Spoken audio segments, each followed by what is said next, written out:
Chapter 327. Just now, I was just speaking casually. You can make your words sound so absolute. Mo Jingshan looked at her, his tone as cold as frost. You wish for a woman to lean on me like you do, to have the right to control my emotions and body, and I will do my best to satisfy her. You wish for such a person. He then said coldly, or, I can arrange a place for her like the Yew Garden. We can sleep in the morning and wake up at dusk, have 3 meals together, live together, and be more like you. On the sofa, on the bed, on the carpet, in the bathroom, in every corner of the room, we are intimately intimate. Would you still say you don't mind? Would you hesitate even if you want to be jealous? Was this man deliberately using a knife to cut her heart? From the moment Jean Wan received the photo last night to the moment she saw the ring, she kept telling herself not to be angry, not to mind, and that it was all right. But it turned out that a person's possessiveness could be so strong. It was so strong that even an analogy, an assumption, was like a blunt knife slowly grinding against her bones. The sharp pain seemed to instantly spread to her limbs and bones. Jean Wan, can you accept all this magnanimously? Jean Wan, wasn't he referring to herself as the one who wanted to save face and suffer? Jean Wan suddenly seemed to deflate. She directly leaned her head against the man's shoulder, softly saying, I'm not willing. You can only belong to me. Screw his rationality. Screw his pride.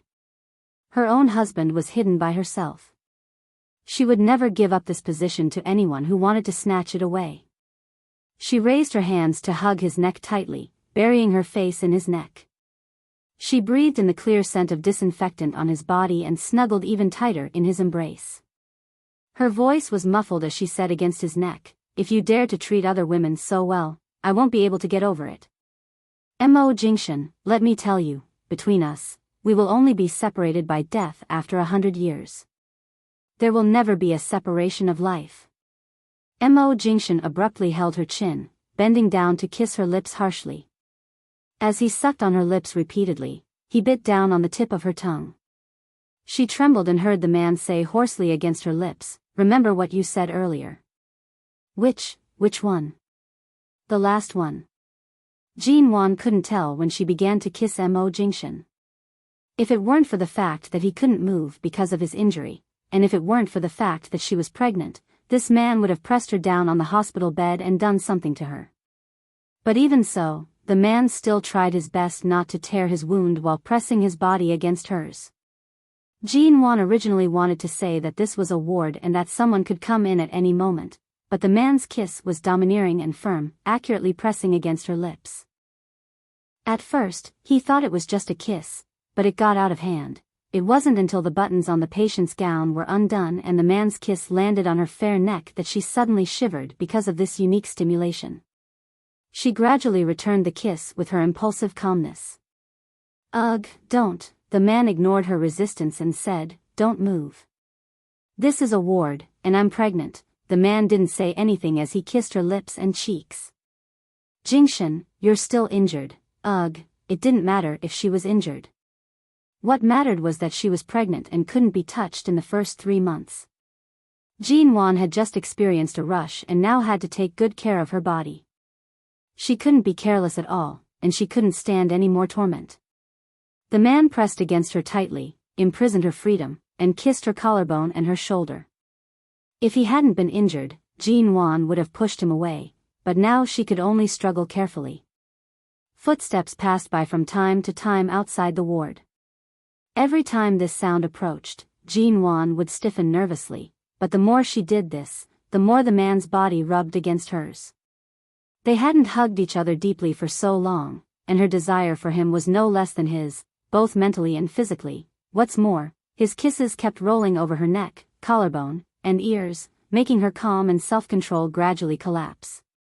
Mo Jingshan was obviously still rational. He restrained himself from continuing, but after all, he was very familiar with all the sensitive points of her body, and the two of them hadn't been together for a long time, so Jean Wan quickly reacted. She whimpered under his touch and kiss. She abruptly buried her face in his neck, unable to suppress her breathing. She hoarsely begged, Jingshen, you don't miss me? N? The man kissed her cheek, pressed his lips against hers, and said hoarsely in a low voice, this taste, it's really torture. The man's fingers had almost peeled off her hospital gown. The more turbulent he was, the faster he recovered his reason. His thin lips pressed against her ear, and he coaxed in a low voice, sleep here with me tonight. Don't make me call you to come over again. I can't touch you or eat you, but at least let me hold you and see you. Jean Wan's cheeks were hot from the man's teasing, and she slowly nodded against his neck. The two of them spent the whole night in bed. To be exact, Jean Wan was pressed on the bed by Mo Jingshen. Although it was inconvenient for him to do too much because of his injury, hugs and kisses were enough. Jean Wan didn't know that a simple kiss could last for a long time. For example, a kiss could last for at least half an hour, and it didn't even feel monotonous.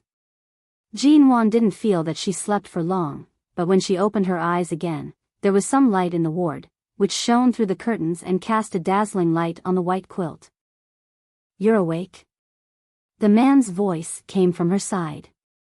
Jean Wan turned her head and saw that Mo Jingshen, who was leaning against the headboard, had closed his laptop. He was only wearing the hospital gown loosely, and there was a suspicious red kiss mark on his neck, which was particularly eye-catching on his recently pale skin. Of course, Jean Wan knew who did it. Although they did not do anything last night on this bed, after being teased for so long, she could not help but kiss him, nibble him, and bite him. She glanced at him and quickly shifted her gaze away. What are you shy about? Her little movement was naturally caught by the man, who chuckled. Chapter 328. Why didn't you say you were embarrassed when you kissed me last night? The man deliberately pulled open his clothes to show her the hickeys on his chest. You bit me too. Jean Wan argued in a low voice, but still reached over to tug at his clothes and buttoned him up one by one. However, even the top button couldn't cover the obvious hickey on his neck. Really? Mo Jingshen asked pretentiously and reached out to lift Jean Wan's clothes. Let me see. Jean Wan was afraid that he would ignite the fire in her again early in the morning, so she rushed to lift the quilt and get out of bed. Mo Jingshen was injured and couldn't chase after her, so he didn't insist. He watched the little woman run out of the door with a blushing face as she fastened her clothes. However, Jean Wan ran so fast that she forgot to take her cell phone. Before she opened the door, she suddenly heard the cell phone she left by his bed ring. She paused and looked back to see that the man was holding her cell phone calmly and looking at her. Jean Wan rushed back. When she took the cell phone from his hand, she saw that it was Xiao Ba's number. She quickly cleared her throat and answered the call. Hello? Boss Wan, are you up? It should be morning in the United States, right? Xiao Ba asked cheerfully. Yes, I'm up. Jean Wan looked at the time. It was getting late in China. At least, it was time to get off work. Recently, the price of housing and land in China have been rising. The resources in our studio have been attracted by many big companies. These days, our conference room is almost full. Many people have come to bid for the studio. Sister Xia Tian said that when you come back, you can consider moving the studio out of Jin Lin building and change to a formal, independent office building. Otherwise, those people who come to us with money will have no place to sit. Xiao Ba said with a smile. Boss, before you come back, shall we help you find a suitable place in High City to move the studio? It was already January, and the Chinese New Year was coming. In the new year, the trend of domestic housing prices had gradually begun to rise. I'll take a look when I get back. It's already so late, and you're still not off work?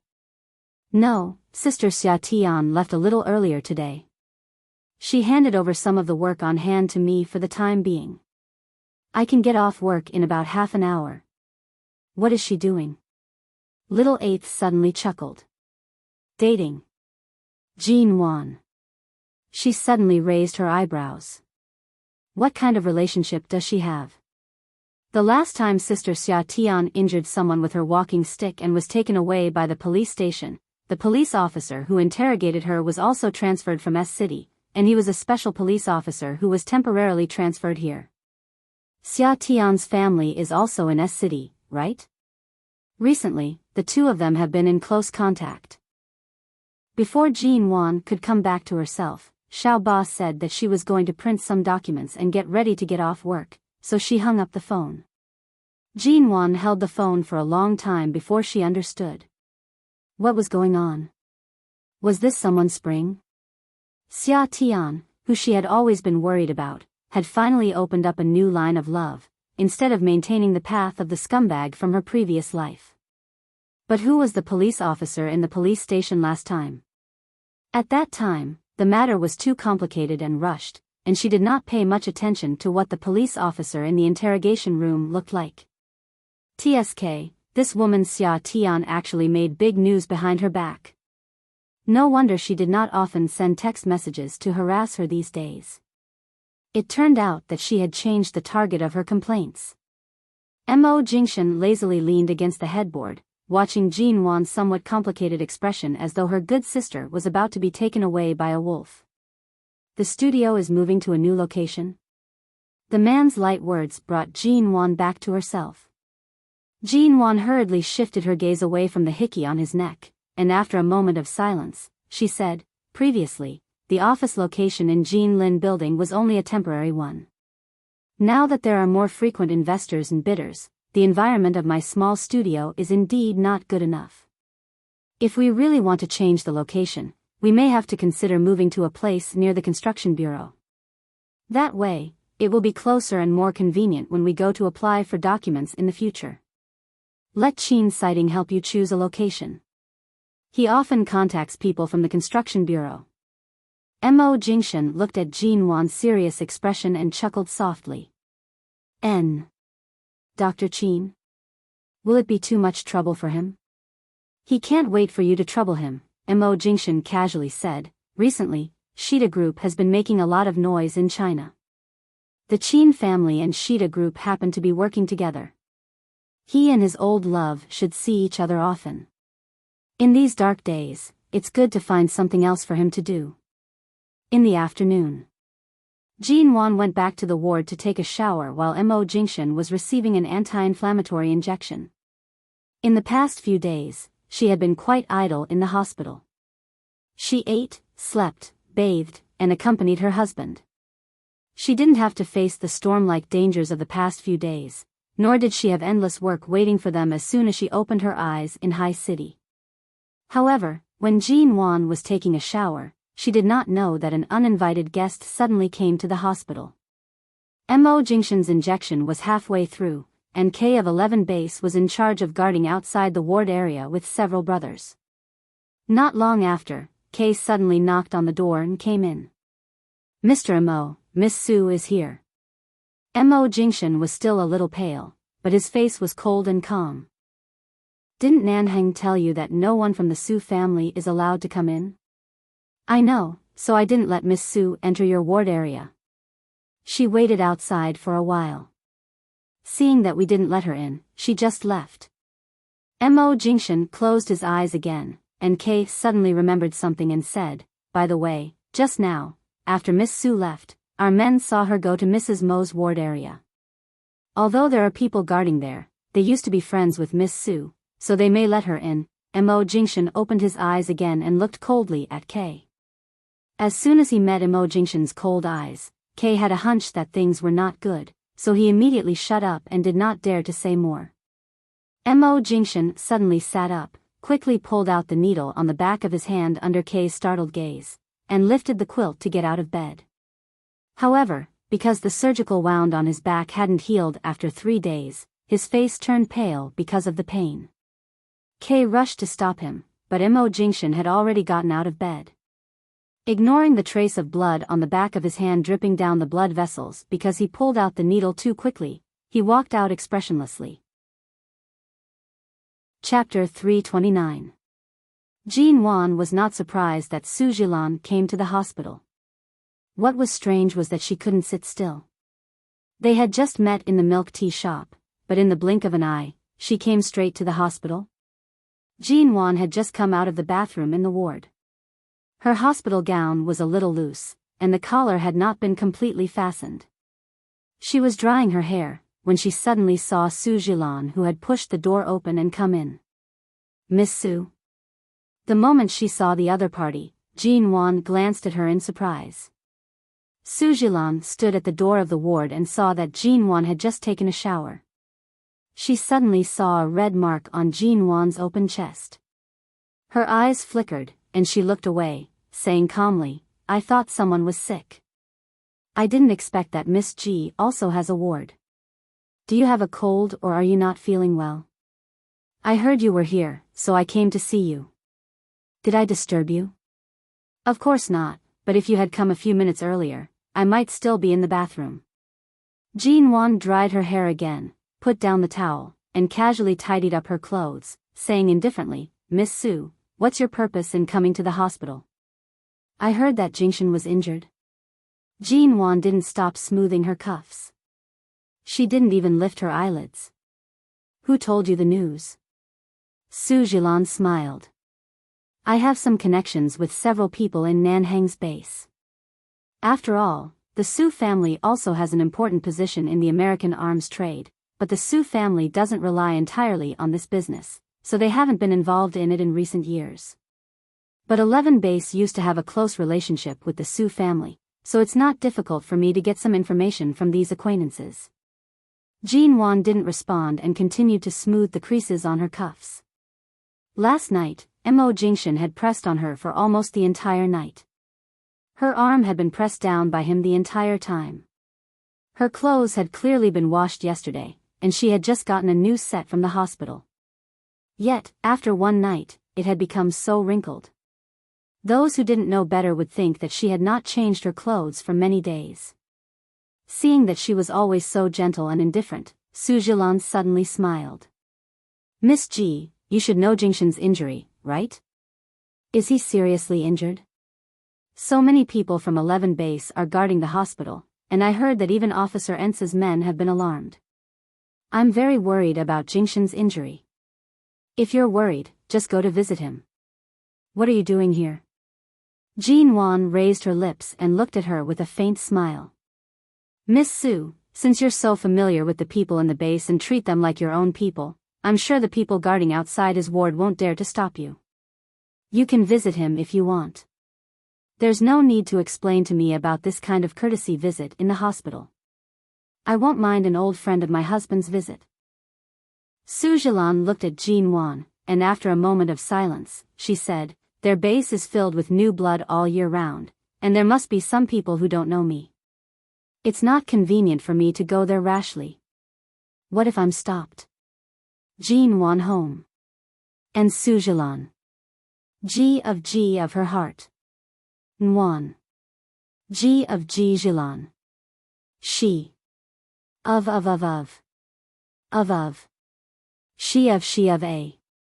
He had already experienced the awkwardness, so why did he come to her place to show his existence? New blood? The people on duty outside Mo Jingshan's ward were all veterans of the base like Feng Ling K, and the others had been with Nanhang for many years. How could they not know Su Jilan? That's true. It's indeed quite awkward to be blocked outside the door by someone you think you're close to. When she sat down, she picked up her cell phone and said absent-mindedly as she looked at the news that popped up on her cell phone, "I don't have anything to visit here. Besides, Miss Su, I'm not very familiar with you. Now that you've seen me, the air in the hospital is not good, you'd better go back early. I'll tell Jingshan about your visit. We appreciate your kindness." Jean Wan didn't mean to be polite to her at all. She didn't even ask her to find a place to sit in the ward. However, Su Jilan had no intention of leaving. She moved to the bedside and pointed to the chair on the opposite side. "May I sit down?" Jean Wan was still looking at her phone. Without lifting her eyelids, she calmly responded, "If you want to sit, then sit. Miss G seems to be afraid of me." Su Jilan took a look at her, took a chair, and sat down, sitting opposite Jean Wan in a dignified manner. Hearing this, Jean Wan burst out laughing. I don't want to say too much, lest I hurt you. Su Zhilan raised her eyebrows and was about to speak, when Jean Wan put down her cell phone and looked up at her. Although Jean Wan's hair was slightly wet and scattered on her back, and she looked particularly fresh and clean after taking a shower. Compared with Su Zhilan's beauty, Jean Wan's attitude was neither hurried nor slow. In such a situation, Su Zhilan couldn't guess what Jean Wan was thinking. She had personally tested Jean Wan's bottom line and learned from Su Shui that Jean Wan was a woman who looked simple but was not easy to deal with. It turned out that Jean Wan was not affected by the photos and the ring at all. Su Zhilan hesitated and suddenly went straight to the point. Miss Ji, you said you never knew of my existence before you received those photos, so do you know who I am now? Jean Wan glanced at her and lazily sneered. You've already introduced yourself and taken out the engagement ring. There's no need to repeat your self-introduction. I'm not interested in your name and identity and have the patience to listen to it too many times. Seeing the calm look on her face, Su Zhilan paused for a moment, then suddenly curled her lips and said, Miss Ji, although I didn't come with good intentions, I admit that my purpose is Jingshan. No one can accept the fact that a man you once loved has become the husband of a woman who came out of nowhere, but your attitude shows that you just want to cling to Mo Jingshan, and you don't care whether he has had other women or not, right? Ji Yunshu said, Miss Ji, although I didn't come with good intentions, I admit that my purpose is Jingshan. Chapter 330.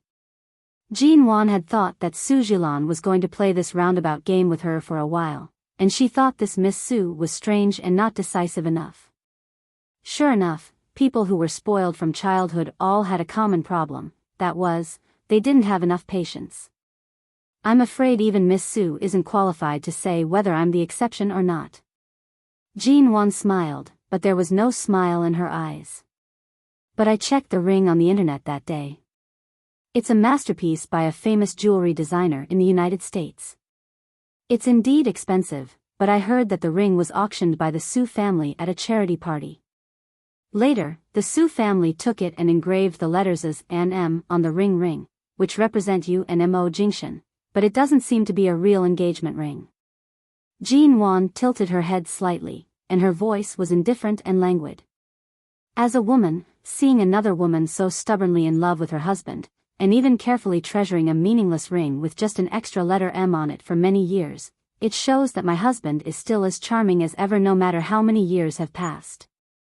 She paused for a few seconds and continued, but marriage is marriage. Miss Su, even if you used to love him fiercely, that's a thing of the past. Why do you have to hold on to a shadow that you can't reach at all? Su Zhilan's face suddenly darkened. The ring was like a thorn in her heart. She had tried to show off, but in the blink of an eye, it became a kind of humiliation.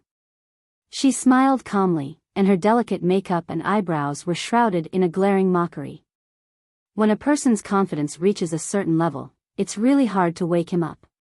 Tell me, you don't even know who your biological father is, but you're the miss of the Ji family. What right do you have to stand by Mo Jingshan's side? Oh, now you can squander your confidence unscrupulously with the title of Mrs. Mo. Are you sure that a man like Jingshan will like you? If he didn't have other reasons, how could he marry you as soon as he returned to High City? Jean Wan was still smiling lightly, and no one could tell what she was thinking. Su Zhilan stared at her, and the aggression in her eyes was very obvious. Before I got together with Jingshan, he had never been intimate with any woman, and I was the man who broke all his firsts. As for you, you just happened to get married at the right time. As I said just now, if his wife were any other woman, he would treat her very well. You're not special, so don't be too confident. A man will always have a woman in his heart, but that woman obviously won't be you. Jean Wan raised her eyebrows and said in a clear voice, You're standing in front of a man's legitimate wife and talking about feelings and the past with me? Just how desperate are you that you would use such a method to attack me? Facing Jean Wan's unwavering attitude, Su Zhilan's eyes turned cold. I'm reminding you to know what's good for you. Hearing this, Jean Wan was about to sneer when she heard Su Zhilan say coldly again, Jingshan was seriously injured many years ago, and I stayed with him in the hospital to take care of him for a long time. Our relationship has always been stable. Now you accompany him day and night in the hospital. Have you ever thought that maybe he just regards you as my shadow? Hearing this, Jin Wan suddenly smiled. A shadow that can't even enter his ward? As a shadow, your sense of existence is too low. As soon as Su Jilan saw Jin Wan smile, she felt uncomfortable all over and tried to poke at her heart word by word. He won't have too much contact with any woman after marrying you because of his responsibility for his marriage. I know him very well. Mo Jingshan is a very principled and disciplined man, and his self-restraint is not comparable to that of ordinary people. Marriage is his shackles. Since he entered this prison, he has bound himself to this responsibility. But you can't guess whether he is willing to do this or not, can you? Jin Wan's smile made Su Jilan feel uncomfortable all over, and she tried to poke at her heart with each word. I don't need to guess. Jin Wan was not hurt at all. She smiled carelessly and indifferently. In my world, as long as sweet things are sweet enough, I don't need to worry about whether the saccharin will become bitter or not. This kind of behavior of asking for trouble is usually the thinking of a psychopath. I'm a simple-minded person, and no one can instill any negative emotions in me. Miss Su, I advise you to give up on me. If you have time, you'd better find a way to ask Kay to let you go in and talk to Mo Jingshan alone. Of course, that is, if you can get in. Su Jilan stared at Jin Wan, her fingers hidden under her bag gradually clenching. Jin Wan could see that she was really anxious. She was anxious to take advantage of their return to Los Angeles to do something, to take back something, or to leave something in Mo Jingshan's life that had nothing to do with her at all. Leave what? Su Jilan planned to become a snowball in Jin Wan's heart step by step, and then roll in her heart like a snowball until it became an existence that could not be ignored. Because in this way, as long as Jin Wan chose to quit, Mo Jingshan would no longer have the shackles and obstacles of marriage, and everything would be much easier. Unfortunately, Mo Jingshan had never given Jin Wan a chance to have such a boring place in her heart. He would never allow any unforeseen accidents or misunderstandings. He had said all that should be said and explained, and he had always been as honest as he should be. As far as I know, the Ji family's status in High City is not as good as before, is it? Su Jilan stood up, walked slowly in the ward as if carelessly, and turned to look at Jin Wan. In this situation, for the Su family, it's as easy as pinching an ant to make the Ji family go bankrupt. Now most of the industries in China are somewhat redundant, and it's very easy to replace something. What do you want to replace? For example, a few department stores that don't seem to have a good future, a listed company that is in debt, or... Like, what? Suddenly, a low, cold voice rang from the door of the ward. Hearing this voice, Su Jilan, who was standing by the bed facing Jin Wan, suddenly paused and turned to look at Mo Jingshan, who had appeared out of nowhere. Jin Wan didn't expect that Mo Jingshan would come. He couldn't leave the ward easily because of his injury, and wasn't he taking an injection just now? Why was he here? Kay didn't dare to speak after entering the door and stood behind Mo Jingshan. Chapter 331. Mo Jingshan's eyes were dark and indifferent, but his indifferent eyes soon made Su Jilan feel a chill from the soles of her feet to the top and spread all over her body. Jin Wan's smile disappeared because of his appearance. You. Who let you out of the ward? Jingshan. After several years, she finally saw him standing in front of her instead of watching the financial news. Su Jilan's composure suddenly cracked, and her eyes were glued to him. The man was dressed in a light blue hospital gown. He was as cold and handsome as ever. His face was obviously pale, but the coldness in the man's eyes was almost seeping out. He looked at her calmly with his dark eyes, without the slightest bit of politeness that an old friend should have. Seeing Mo Jingshan's pale face and the faint blood on the back of his hand, Jin Wan guessed how he came here. Her heart clenched and she was about to get up to help him, but the woman in blue standing by the bed in front of her quickly walked up to him. Jingshan, how are you hurt? Where on earth did you come back from? How did you get hurt like this? Su Zhilan looked concerned. She had come up to the man and was about to reach out to help him, when the man in front of her glanced at her coldly. Su Zhilan's hand, which was about to touch his arm, paused and hesitated before putting it down, but she clenched the bag in her hand. She couldn't hide the concern in her eyes, and her voice was gentle and sweet, not as cold and arrogant as when she was talking to Jin Wan. I heard that you've been in this hospital for several days. You still look so pale after so many days. Where are you hurt? Is it very serious? Is it more serious than that time? What did you just say? Mo Jingshan didn't answer her question but asked back in a low voice. The man's handsome face was calm and indifferent, and his eyes were distant and distant. In Su Zhilan's view, his indifference was so sharp and silent that her nerves were trembling. What can I say? I came to see Miss G and care about the relationship between you and her. After all, I've been through it. After a moment of silence, Su Zhilan suddenly gave a natural smile and stared at the man's face, refusing to let go of any expression on his face, even if it was indifferent. Mo Jingshan was cold and indifferent. He did not plan on answering her words. He said softly, recently, Elder Su's thoughts haven't been in the right place. You clearly know that my place is a forbidden area to your Su family, but you still turn a blind eye to it and barge in? Being completely ignored in front of Jin Wan, Su Zhilan had to calm down even if she was embarrassed.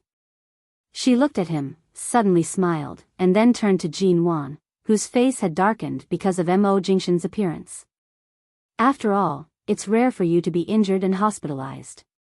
I have more experience in taking care of you than Miss G. When you were in a coma, I had been watching over you. Now that I heard you were here and in the same hospital, I had to come and see you. Mo Jingshan didn't say anything at first. He just glanced at her coldly and then said in a cold voice, if I remember correctly, when I was in a coma, I was taken care of by Nan Heng's men. Miss Su occasionally appeared when I was in a coma. I don't know if you have experience in taking care of people, but Miss G is my wife. It's natural for her to take care of me. Don't you worry too much? Su Zhilan didn't speak. When she heard Mo Jingshan say that Jin Wan was his wife, her eyes were fixed on him. After a few seconds of silence, she said, Jingshan, what I care about most now is your physical condition. As for who your wife is, Miss G has just repeatedly emphasized this matter to me. She has been reminding me all the time that she is now the winner. You are so injured, and I have no time to think about other things. The most important thing is you. Mo Jingshan's tone was still indifferent. Do I need her to emphasize who my wife is to you again and again? Isn't it obvious to everyone? What I mean is, Miss G might be afraid that I might pose a threat to her, so she kept emphasizing her body. Really? But why did I hear you just list a few examples in front of my wife? Mo Jingshan's dark eyes coldly swept over Su Shui's face. For example, using your most common means to control people with power and money? Do you think her temper is so soft that she would allow you to bully her like this? Didn't you see what happened to Su Shui? It doesn't matter if you lose a cousin, but do you want to lose yourself as well? Jin Wan really didn't think she was bullied. After all, she and Su Zhilan were evenly matched. But when she suddenly heard these words from Mo Jingshan's mouth, she was so moved that she almost burst into tears.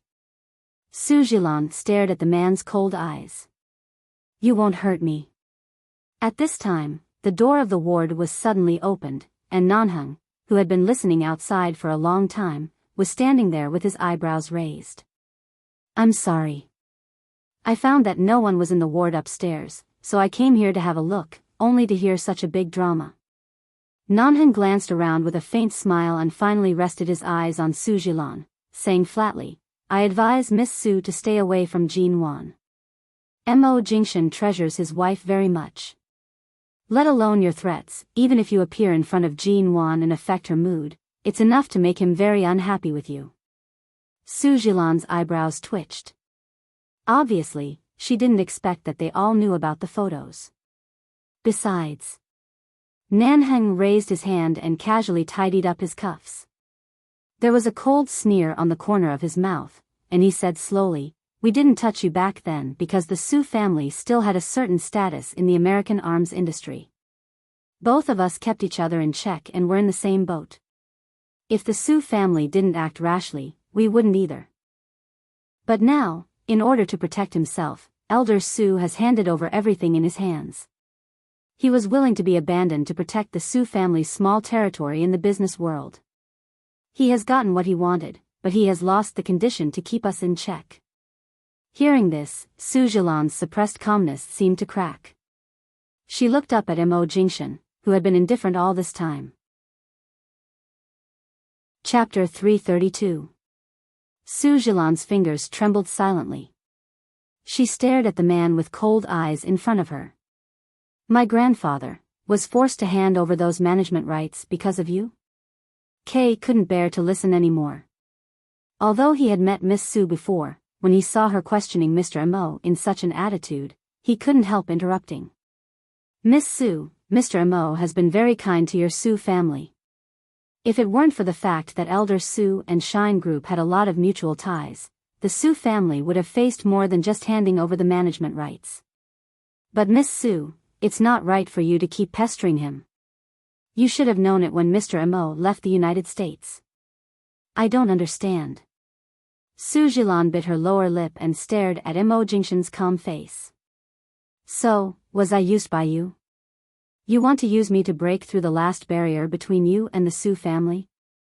You want to ruthlessly squeeze the evenly matched party in your hands? Right now, the Su family can only be at the peak of their power in the righteous path, but they are blocked by you on the other path?" Mo Jingxin's thin lips said calmly, "I didn't use you. Wasn't it Miss Su's deliberate deception?" "Me? When did I deceive you?" Su Zhilan's face suddenly tightened. Mo Jingxin's lips curved imperceptibly. "When I was in a coma for many days, when I woke up, you stood in the ward and told a lie with my father. Don't you remember?" Su Zhilan paused. "You mean? I said I rescued you from the Los Angeles River?" Jean Wan, who hadn't participated in these things and had been a little confused, suddenly turned to look at Su Zhilan. Mo Jingxin indifferently withdrew his gaze from Su Zhilan's face. "In order to cooperate with my father's selfish desire to keep me in the United States, the Su family and he made up a lie together, using the so-called kindness and friendship to facilitate our relationship." The corners of Mo Jingxin's lips lifted, his eyes filled with mockery. "Since you have the guts to fabricate lies in front of me, you should be able to accept my way of repaying you. The Su family was shrewd, and I cooperated with you effortlessly. Coincidentally, the Su family had something I wanted, so I patiently played with you for 2 years. At the end of the day, Miss Su was used by her own grandfather. Even if this dirty water were to be poured on me, it wouldn't be my turn." Su Zhilan couldn't help but tremble harder. She wanted to say something, but when the words were on the tip of her tongue, she couldn't say them. She just looked at the man in front of her with red eyes. "Why are you so sure that I was lying back then?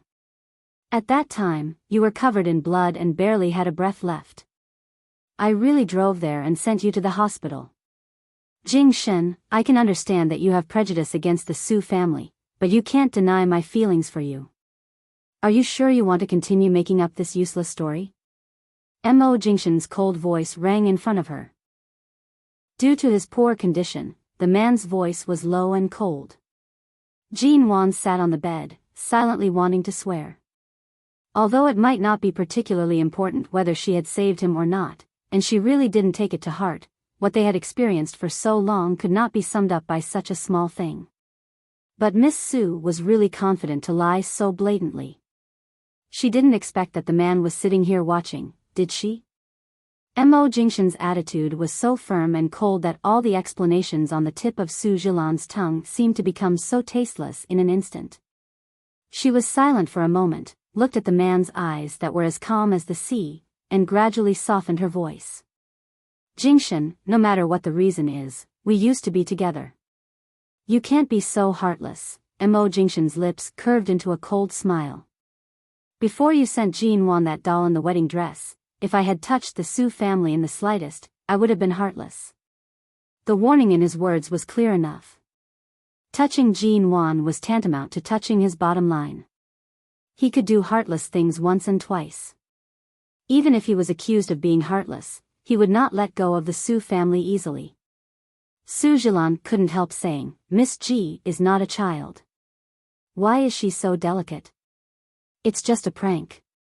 Can a few blades turn the world upside down? She then said unwillingly with red eyes, even what Su Shui did was just to fight for me. But all of you were so ruthless towards her that it's already a miracle that she's still alive.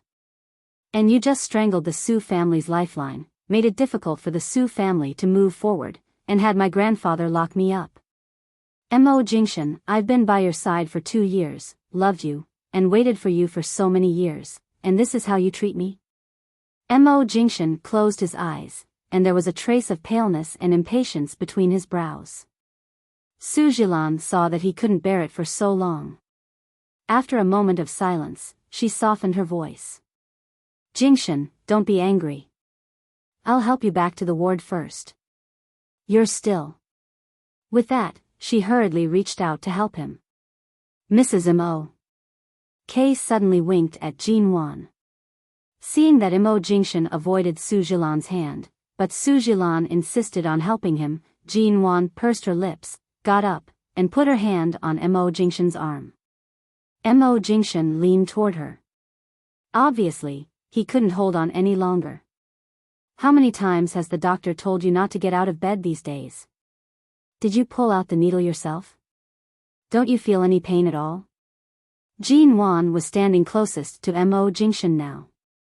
When most of the man's body almost leaned toward her, she couldn't help muttering beside him, what if the wound has a problem again? Aren't you afraid that the wound will be inflamed repeatedly, leading to infection and fever, and finally burn into a fool?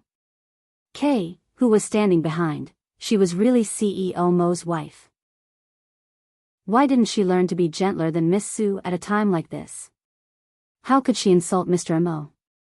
Su Zhilan watched Mo Jingshan leaning against Jean Wan defenselessly and suddenly looked at Jean Wan's face. For a moment, Jean Wan seemed to see some kind of determination and coldness in her eyes. Although it flashed away, obviously she was not the only one who saw it. Chapter 333. Jean Wan raised her hand and held Mo Jingshan's arm, noticing that at that moment, he seemed to have intentionally moved in front of her.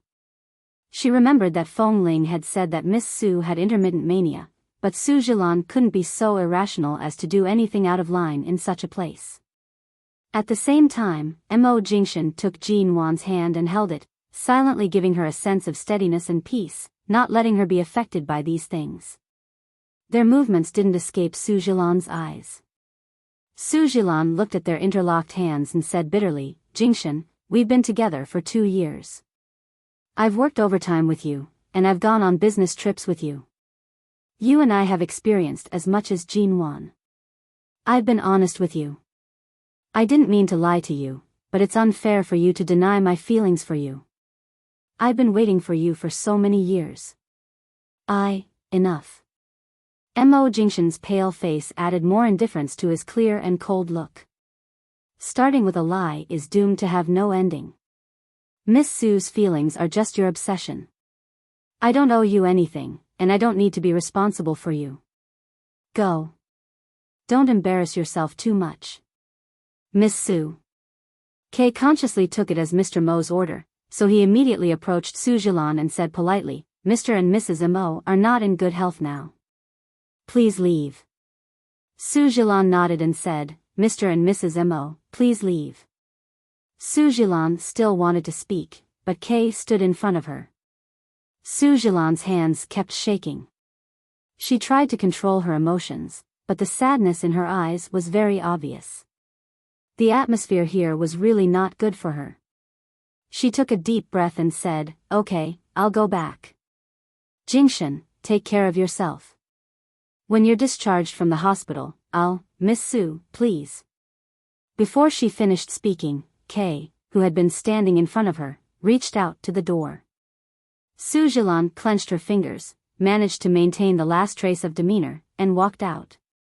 Kay decisively blocked her view all the way to prevent her from looking into the ward.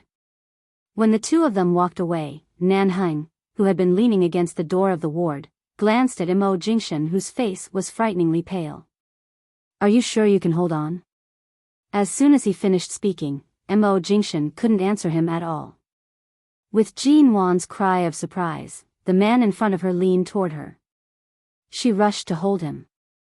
Jin Wan was startled. She immediately tightened her grip on him, afraid that he would fall. Nan Heng frowned and turned to call the nurse. When the doctor and nurse came over and hurriedly helped Mo Jingshan up, Jin Wan looked at the blood on her hand and then at the blood oozing from the back of Mo Jingshan's light blue hospital gown. Her heart skipped a beat. His ward was 4 floors away from hers. Su Zhilan hadn't been here for long, and he had suddenly come. How on earth did he get the news, pull out the needles, and come here? His injury wasn't just a simple flesh wound. He had heard from the doctor that the sharp part of the gun but didn't hurt his bones, but the wound was so deep that the bone could be seen.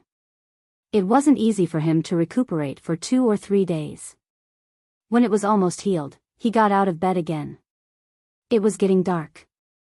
"Jin Wan, you're really a jinx." Outside the ward, Nan Heng looked at the woman standing in front of the door with a sigh. Jin Wan, after Mo Jingshan was brought back to the ward by the medical staff, the wound was retreated, the bleeding was stopped, and the medicine was applied. As she said, Mo Jingshan's wound was sore and the inflammation had not subsided.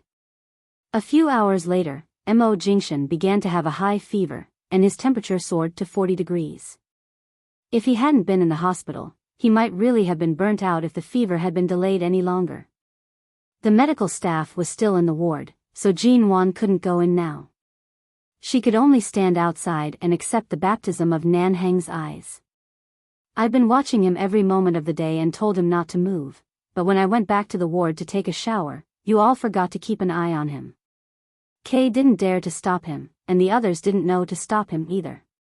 Didn't they know that the wound on his back would have a problem if he came out like this? "So what if I stopped him?" "It's your own man who was scared today. How can you blame it on me?" Jin Wan glared at him. "I've just been bombarded by my ex-girlfriend and stimulated physically and mentally, and faced with my husband's high fever and coma. Can't you take my mood into consideration and comfort me a little?" Nan Heng rolled his eyes at her. "I don't see how you've been stimulated by your ex-girlfriend." Jin Wan also glared at him. "I haven't had time to be stimulated, but the person you failed to stop has rushed into the ward. You want to be stimulated, don't you?" Nan Heng raised his cold eyebrows. "If you're willing to listen, I don't mind telling you how Mo Jingshan and Su Zhilan got together. No matter how sincere and how insincere they were, Miss Su is right. They've been together for 2 years, and it's not impossible for them to forget each other. It's not impossible for them to fall in love with each other over time." "I don't want to listen." Jin Wan looked resolute. "Didn't you just say you want to be stimulated? I find that since Mo Jingshan and I got together, you've been particularly against us. I'm not interested in Su Zhilan's past, but I'm very interested in you now." "Why are you interested in me?" "You act as if you'll die if you don't say something to me every day. I always feel as if I've robbed your man." "Nan Heng, do you have feelings for Mo Jingshan?" Jin Wan looked at him meaningfully, and when Nan Heng choked on the cigarette and coughed several times, she glanced at Feng Ling, who had just come out of the elevator. Nan Heng was coughing hard. Feng Ling came over, took a strange look at him, and then looked at Jin Wan flatly. "Mrs. Mo, I've arranged for other people to guard your ward. No one will disturb you in the future." Jin Wan nodded. In fact, if it had been anyone else, they wouldn't have been able to get in. After all, Su Zhilan had been friends with them before, so it was understandable that they didn't dare to block her blatantly. Chapter 334. Understanding the meaning behind Jin Wan's words, Feng Ling said, "We'll investigate those people. Right now, they've already been replaced. Don't worry." Not long after, the doctor came out of the ward. He said that Immerse had been given an injection to reduce his fever, but his fever was still obvious. His body temperature was only under 39 degrees, and he was still running a high fever. In the next few hours, before his fever completely subsided, someone would have to stay up all night to take care of him and lower his body temperature. They would also have to feed him warm water frequently. With Jin Wan here, naturally, no one would snatch this task from her. In the dead of the night, Nanheng returned to the base. Fong Ling rested on the long bench outside the ward. The room was quiet. Mo Jingshan was still sleeping. His complexion was different from when he was running a high fever. Right now, his body temperature had dropped slightly. The man's usually handsome face was pale. He was sleeping too quietly. Jin Wan felt even more anxious in her heart. She did not know when his injuries would completely recover. She reached out to touch his forehead. It was indeed still very hot. Jin Wan stood up to bring in the new ice pack that the nurse had just brought in. After holding it in her hand for a while, she carefully placed it on his head. Although Mo Jingshan was unconscious, he did not seem to be sleeping well. Due to the coldness on his head, he unconsciously furrowed his brows. Jin Wan gently placed her hand on his shoulder, patting him gently as she said, "You're running a fever. Sleep well. Right now, you don't have to worry about anything. You just need to sleep well and bring your fever down as soon as possible." She was not sure if her words were effective or if Mo Jingshan was not too awake, but not long after she spoke, the man's breathing returned to normal. He had already fallen into a deep sleep. Such an obedient Mo Jingshan, if not for his worrying pale complexion, Jin Wan would have found him slightly adorable. His appearance when he was asleep was completely different from when he was awake. In this world, it was likely that not many people would have the opportunity to see such a fragile, quiet, and defenseless Mo Jingshan. Jin Wan pulled a chair over and sat by the bed. From time to time, she touched his head and hands and occasionally used the electronic thermometer to measure his temperature. For 2 consecutive hours, she tried to find a way to feed him warm water and wipe his palms and neck with a towel dipped in warm water. 2 hours later, Mo Jingshan's body temperature finally dropped to around 37 degrees. After confirming that his fever was gone, Jin Wan carefully removed the ice pack from his head and gently wiped his face. She then sat by the bed and watched him sleep under the faint light of the ward. The man's face was still pale. He just lay quietly on the bed. The bruise on his brow bone a few days ago had disappeared. His clean appearance had an inexplicable kind of sickly beauty.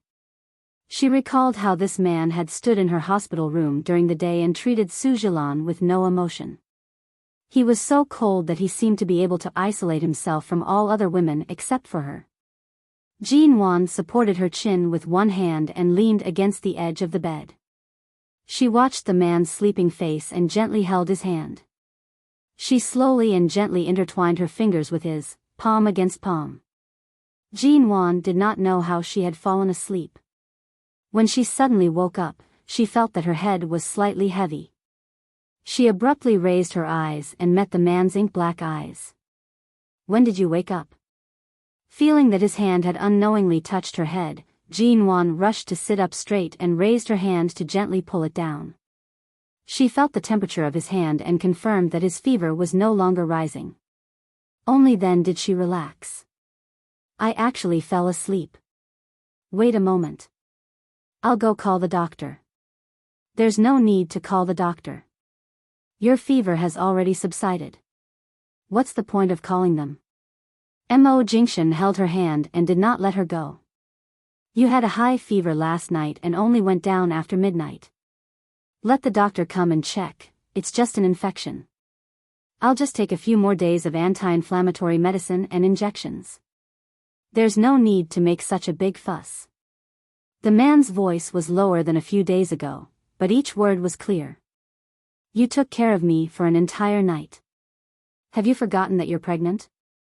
There are senior nurses in the hospital, but if they're here, it won't be convenient for me to come in to see you. Besides, your fever was too serious last night. If I'm not here, I won't be able to sleep. I might as well stay here to watch over you. Jinwan smiled and habitually touched his forehead. Then I'll call Fengling to buy some food. Feeling his body temperature, Jinwan sat by the bed with a sigh of relief and rubbed her face against his palm. She said with dim eyes, "Don't do this again in the future. I'm afraid that the wound will become infected," and you pulled out the anti-inflammatory needle. In fact, whether it's Miss Sue or anyone else, it doesn't matter. Even if you want to protect me, you have to see if your body can take it. I'm not a little white flower that can be easily bullied. As long as I'm firm enough, no one can do anything to me. But you, now that you're injured like this, if we stand outside and are blown by the wind, the first one to fall will definitely be you. No matter how powerful you are, you have to know your limits now, okay? You speak as if I'm already so old that I can't get out of bed with a little injury. I'm not that fragile. The man chuckled lightly. TSK, then get out of bed if you have the ability. If you have the ability, don't let the wound get infected. An inflamed high fever is more serious than a normal cold. It's really scary to have a fever of 40 degrees Celsius and be unconscious. Jinwan picked up a hospital note by the side. On it was written the temperature she had recorded when she helped him take his temperature several times last night. Look at it yourself. If I had a fever like this, wouldn't you be angry at me for not taking care of my body? Mo Jingshan glanced at it and did not argue with her. He gently patted her hand, asking mildly, "Where's Nanheng?" He returned to the base last night. I don't know if he has come to the hospital yet. Are you looking for him? Jinwan placed the note back and turned to pour him a cup of warm water. You took care of me here for an entire night last night. Rest well today. Call Nanheng for me. All right, I'll call him in a bit. Lie down and don't move. Jinwan brought the cup over and fed him a few mouthfuls of water with a spoon. Mo Jingshan felt somewhat helpless because of her careful feeding him water. Right now, Jinwan was quite obsessed with feeding him. Chapter 335. After calling Nanheng, Jinwan turned to see that Fengling had gotten up from the lounge chair in the corridor and was walking over. You didn't sleep all night? Jinwan asked. Fengling didn't answer but glanced into the ward. How is it? Is Mr. Mo awake? He's awake. He must have something to talk to Nanheng alone. I just called Nanheng. He'll be here soon. Jinwan glanced at Fengling. You weren't in the hospital yesterday afternoon. Where did you go? Fengling paused and said lightly, I dealt with some personal matters. Jinwan glanced at her again. Even though she could see that Fengling had something on her mind, she didn't ask more and just asked her to help buy some food. Jinwan took care of Mo Jingshan all night and didn't sleep well. Her face was haggard that she didn't notice. Fengling was now in charge of Jinwan's daily needs and knew some of her habits like the back of her hand. Seeing that Jinwan didn't intend to sleep after returning to the ward and didn't look very good, she went out to buy some food and came back with other things on her way back. Mrs. Mo, do you want a mask? When Fengling pushed the door open, Jinwan was lying on the bed with her eyes closed, trying to sleep. But she really couldn't sleep. As soon as she closed her eyes, she saw the way Su Jilan looked at Mo Jingshan yesterday. How much did she love him that she would throw away all her self-esteem and pride to try to hold on to even the slightest bit of affection for him? To be honest, Jinwan didn't like that particularly persistent look in her eyes. In the end, Fengling's words successfully caused Jinwan to open her eyes. She sat up on the bed, only to see Fengling holding a bag in her hand and placing several different brands of facial masks on her bed. Why did you buy these things? Jinwan was surprised. She couldn't imagine Fengling standing in front of the skincare counter. I saw that you don't look well.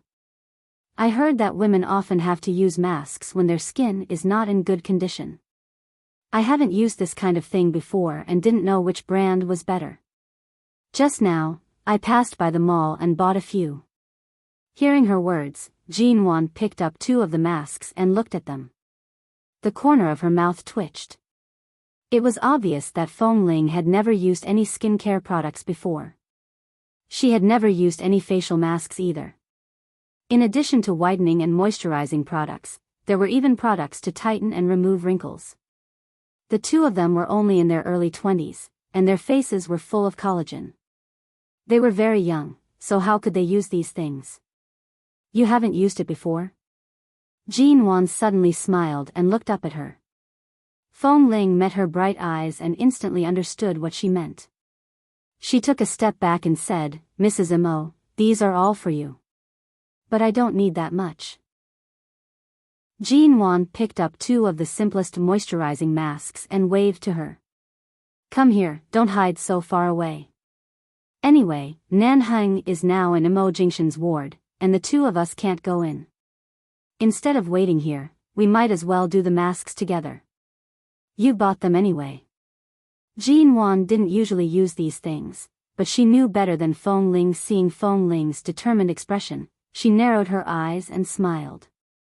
"You really don't want to try them? You've been in the base for so many years. Although your skin is good, it's still a little rough. Since you bought so many masks, why don't you try them with me? I'd better forget it. I don't know how to use these things, and why do I need such good skin?" Feng Ling continued to take a step back. Jinwan raised her eyebrows. "You really don't think of yourself as a woman?" Feng Ling hesitated, looked at the things in Jinwan's hands, and asked after a long while, "Do I really not look like a woman?" Jinwan rested her chin on one hand and sat on the bed. She looked at Feng Ling, who had been troubled recently and seemed to be a little self-doubtful. "Your hair looked good when it was longer, but who knows what happened to you? You cut it so short. I think even Kay's hair is longer than yours." Feng Ling obviously had no idea whether the length of hair was good or not. "I'm not used to long hair. It's more comfortable to have short hair." "Then when you look in the mirror and see your short hair, do you think you look like a woman?" Jinwan raised her eyebrows. "I rarely look in the mirror." In the end, Feng Ling couldn't persuade Jinwan and was dragged into the bathroom by Jinwan. The 2 women washed their faces in front of the mirror, rubbed foam on their faces, and put the masks on their faces. At first, Feng Ling didn't even know how to put on the masks, and Jinwan taught her little by little. Unexpectedly, this woman, who could shoot the whole world with a gun, was defeated by a mask. Finally, after Feng Ling tore up 3 masks, Jinwan successfully got her to stick a complete mask on her face. No one who passed by this ward could imagine what these 2 women were doing in the middle of their busy lives. Kay came over to knock on the door, and Jinwan answered. Feng Ling had just come out of the bathroom and didn't realize that someone was coming in, so when the door was pushed open from the outside, Feng Ling's footsteps paused. Kay did come to find Feng Ling, but as soon as he came in, he saw the 2 women with masks on their faces. There were several holes in the white masks, and the 2 women stared in his direction at the same time with their eyes almost the same size. Jinwan was fine, but when Feng Ling saw Kay's shocked expression, she immediately took off the mask on her face with a cold face. Kay, however, suddenly raised his mobile phone and took a photo of Feng Ling. Feng Ling paused in her action of taking off the mask. "Why did you take a photo of me? Damn it, I can see Feng Ling wearing a mask in my lifetime. I must show this photo to boss." After saying that, Kay forgot the purpose of his visit. Just as Feng Ling was about to grab him, he opened the door and slipped away as if there was oil on the soles of his feet. "Kay! Delete the photo for me." Feng Ling suddenly chased after him. Jinwan was speechless as she watched the 2 of them dash out like the wind. First of all, Kay was as good as Feng Ling, and she didn't know whether Feng Ling could catch up with him. After all, Kay was tall and had long legs, but Feng Ling ran out with a mask on her face. Was she planning to let the whole hospital see her? Chapter 336. Give me your cell phone. Feng Ling glared at him fiercely. Kay pursed his lips and pointed at Feng Ling's face with his chin. You just came here like this. It doesn't matter if I delete the photo or not, huh? Feng Ling froze and realized that she just came out like this. She turned her eyes abruptly and met Nan Heng's eyes. What the hell are you doing? Nan Heng gave her a strange look. Feng Ling, Nan Heng reached out and peeled off the mask paper on Feng Ling's face. Seeing her face was covered with water, he raised his eyebrows and touched her chin with his fingers, only to touch a handful of wet and sticky essence. He immediately shook his hand in disgust. What the hell is this? Wet and sticky. Jean Wan had just washed her face and came over when she heard Nan Heng's ridicule from a distance. Feng Ling was about to raise her sleeve to wipe her face, when Jean Wan had come up to her and handed her the wet towel she had just brought. She then glanced at Kay, who was watching the fun, and Nan Heng, who was wiping his hand on Kay's clothes. Sure enough, you can't blame our Feng Ling for not being feminine.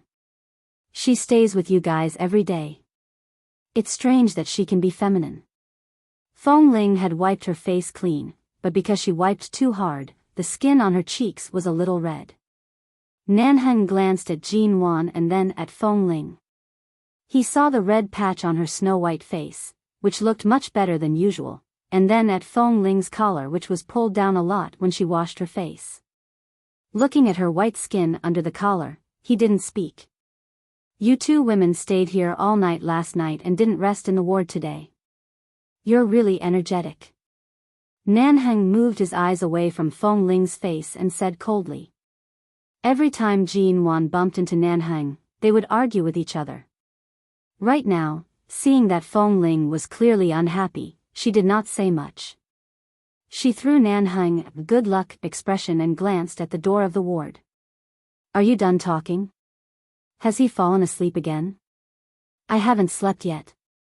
I just received a call from the MO Corporation in High City, and the call hasn't ended yet. Nan Heng said and joked, are you going to stay in this ward and not leave? Do you need to ask the doctor to move your bed to this room so that you can stay here with him? That way, you won't have to squeeze into the same bed. Jean Wan knew he was teasing her, but she didn't reject him. She smiled. It seems like a good idea. Nan Heng sneered. In your dreams. Mrs. M.O., I'm going to wash my face, Feng Ling suddenly said coldly and turned to leave. Jean Wan turned to follow her. Seeing Feng Ling's cold face, she was about to comfort her. After all, Kay was just joking, and Nan Heng was obviously ridiculing her. She couldn't let Feng Ling suffer such a blow just because she rarely took a step in the direction of a woman. Before she could finish her sentence, the elevator door suddenly opened as soon as they reached the elevator. As soon as she met the eyes of the two people inside, Jean Wan paused. The two people inside also fixed their eyes on her when they saw her. Dad? Jean Wan hesitated and politely addressed him with this word. Mo Shaoza looked at her coldly. Jingshen is hospitalized here. You really hid it well. Didn't you even inform us? Jean Wan moved her eyes from An Shuyan behind him and looked at Mo Shaoza, saying, I'm sorry. We came back in a hurry and haven't left the hospital these days. It's my negligence not to inform you in time, but I really don't have your contact information. Ever since the bet with the Mo family that was worth tens of millions a week, Mo Shaoza didn't have much reason to pick on her. After living in harmony for so long, she put away her sharp-tongued side. The first thing she said was to directly and sincerely apologize. This also helped Mo Shaoza, who came with anger, to calm down a little. Mo Shaoza came out, took a look at Jean Wan, and then at Feng Ling, who didn't plan to go back to wash her face and just stood by Jean Wan's side. He looked at the two of them and finally fell on Jean Wan's face. How is Jingshen's injury? Jean Wan wasn't sure if he knew about Mo Jingshen's experience, but since Father Mo had been in the United States for so many years, he must know what his son had done under his nose. She thought about it and didn't say too much but just said, it's not light, but it's much better now. The operation was done 4 days ago. He just needs to rest in the hospital for a while. Getting a reassuring answer, Mo Xiaoze nodded and turned to look at Shu Yan, who was standing silently behind him. Shu Yan, go see Jingshan. If he needs anything, ask him to tell us.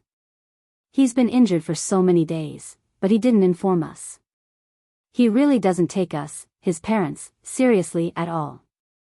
Jin Wan turned to see Shu Yan walking directly to the ward and twitched her lips. Before she spoke, Mo Xiaoze said coldly, after Jingshan is discharged from the hospital, remember to let him stay in the United States for a while.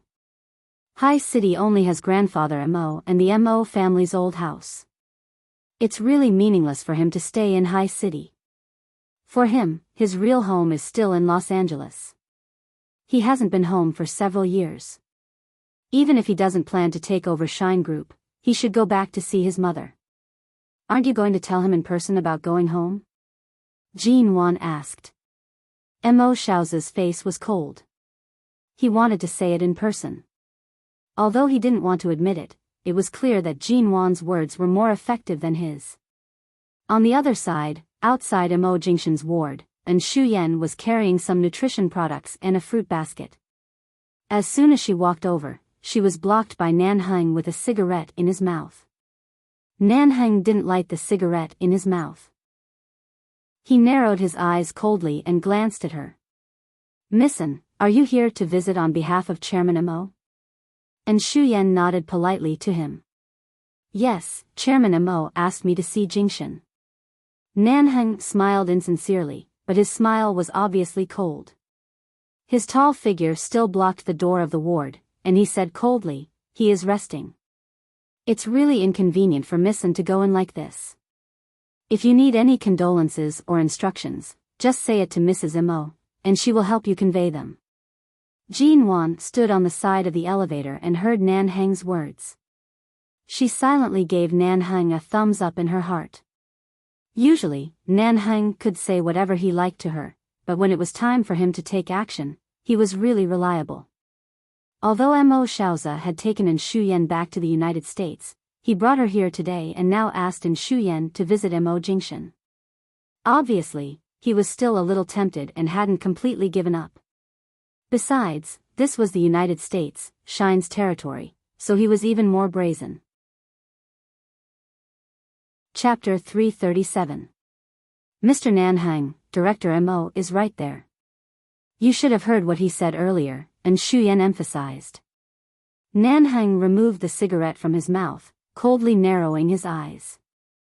I've been friends with Mo Jingshan for many years, but I have nothing to do with Shine Group. Director Mo should know my temper. I'm afraid unrelated people won't be able to enter my place. As he spoke, Nanheng coldly glanced in Mo Xiaoze's direction with a faint smile. When Mo Xiaoze heard these words, his expression was clearly unhappy. My own son is hospitalized here. As his father, do I have to be stopped by you when I want to visit? If Director Mo wishes to enter, of course, I won't stop you. Nanheng's tone was unhurried and indifferent. But I'm afraid it's inappropriate for Missin to enter. Mrs. Mo is still here watching. To let Missin in, Director Mo, are you sure you're not joking? Mo Xiaoze coldly furrowed his brows. Shu Yan walked away from the door and turned back. She looked at Jin Wan and handed the things in her hands to her. Mrs. Mo, sorry for the trouble. Jin Wan's lips curved up slightly. She received it. I thank Secretarian on Jingshan's behalf. Speaking up to here, Jin Wan paused for a moment before saying, I'll continue to call you Secretarian, right? Right now, you're the secretarial manager of Shine Group. Compared to when you were in the Mo Corporation, your position is much higher. To be able to walk so smoothly in the workplace, it can be seen that Secretary An's work ability is indeed recognized. Shu Yan politely nodded at her. The smile in her eyes was neither heavy nor faint. You can call me by my name or Secretarian. Jin Wan exchanged a look with her. A woman's intuition had always been accurate. She thoughtfully watched Shu Yan for a few seconds before handing the things in her hands to Feng Ling, who had already reached out. Dad, are you going in to see Jingshan now? Jin Wan asked. Although it was not Mo Shaozi who was shut out earlier, Nanheng clearly did not give him any face by shutting in Xu Yan out. Mo Shaozi's expression was cold as he glanced in the direction of the ward. After a moment of silence, he said, "Since Jing Shen is still resting, I won't go in. In another half a month, it will be the Chinese New Year. If he can be discharged by then, he can go home for a reunion dinner." Jin Wan nodded. "All right, I'll tell him." Mo Shaozi took another look at her and was about to leave with a sullen face when he suddenly paused and turned to look at Shu Yan beside him. "Help her when you are not busy in the hospital. Jin Wan is not familiar with Los Angeles. She may need your help." "All right," Shu Yan said softly. Mo Shaozi sighed from an angle that Jin Wan couldn't see and entered the elevator. After they left, Jin Wan looked at the door of the elevator and stared at the number that dropped from the top floor to the bottom floor. No matter what, Mo Shaozi was Mo Jingshan's biological father. Even if Shu Yan could not enter, he could enter if he wanted to. However, Mo Shaozi clearly had a temper. Or perhaps, his desire to control others was too strong. Anything that was out of his control could anger him. He came in a hurry and left in a hurry. There was not the slightest bit of father-son affection between them. If Mo Jingshan could be discharged in another half a month, was there really a need to go back? And just now, for a moment, Jin Wan felt, Shu Yan was no longer as proactive as when she first went to High City and the Mo Corporation. On the contrary, although Shu Yan did not explicitly say or do anything, she gave people the feeling that she was just accepting Mo Shaozi's arrangements and did not take the initiative or resist. "Mrs. Mo, should I send these in?" Feng Ling checked the fruit basket and nutrition products she had just received and asked after making sure there were no problems. Jin Wan's gaze moved away from the number 1 on the elevator and glanced at the things in the fruit basket. She could tell at a glance that these things were not bought by Mo Shaozi. Given Mo Shaozi's character, he probably wouldn't buy anything when he came to visit his son. The fruit was very exquisite. It was not the kind of fruit that could be bought casually in the supermarket near the hospital. It was a fruit that was usually very rare and had high nutritional content. Even the nutritional products were mostly good things that could enrich the blood. It could be seen that Shu Yan had done her homework before coming. This Shu Yan should have been very sober when she left High City, right?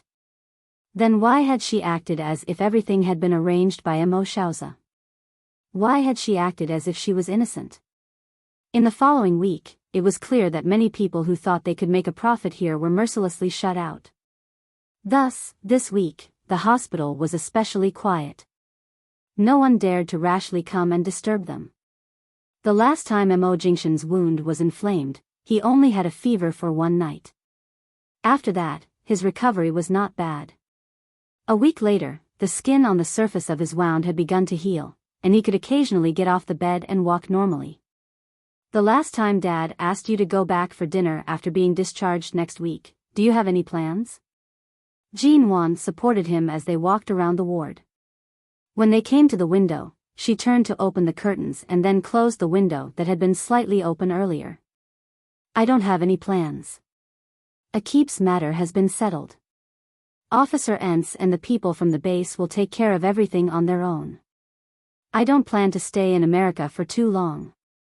After I recover, I'll bring you back to High City as soon as possible." Mo Jingshan looked at Jin Wan's meticulous manner and smiled. Next week is the Spring Festival in China. No matter where in the country, it's basically the Spring Festival holiday state. The Mo Corporation doesn't have too much work for you to handle personally. It's actually quite good to accompany your parents for a reunion dinner, but you accompany grandfather every year. If you don't go back to accompany him this year, won't grandfather be angry?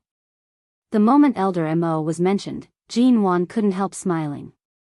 The winter sun shone in through the window, landing on Mo Jingshan's elegant and deep brows. It was as though the man who was smiling warmly was surrounded by a circle of light.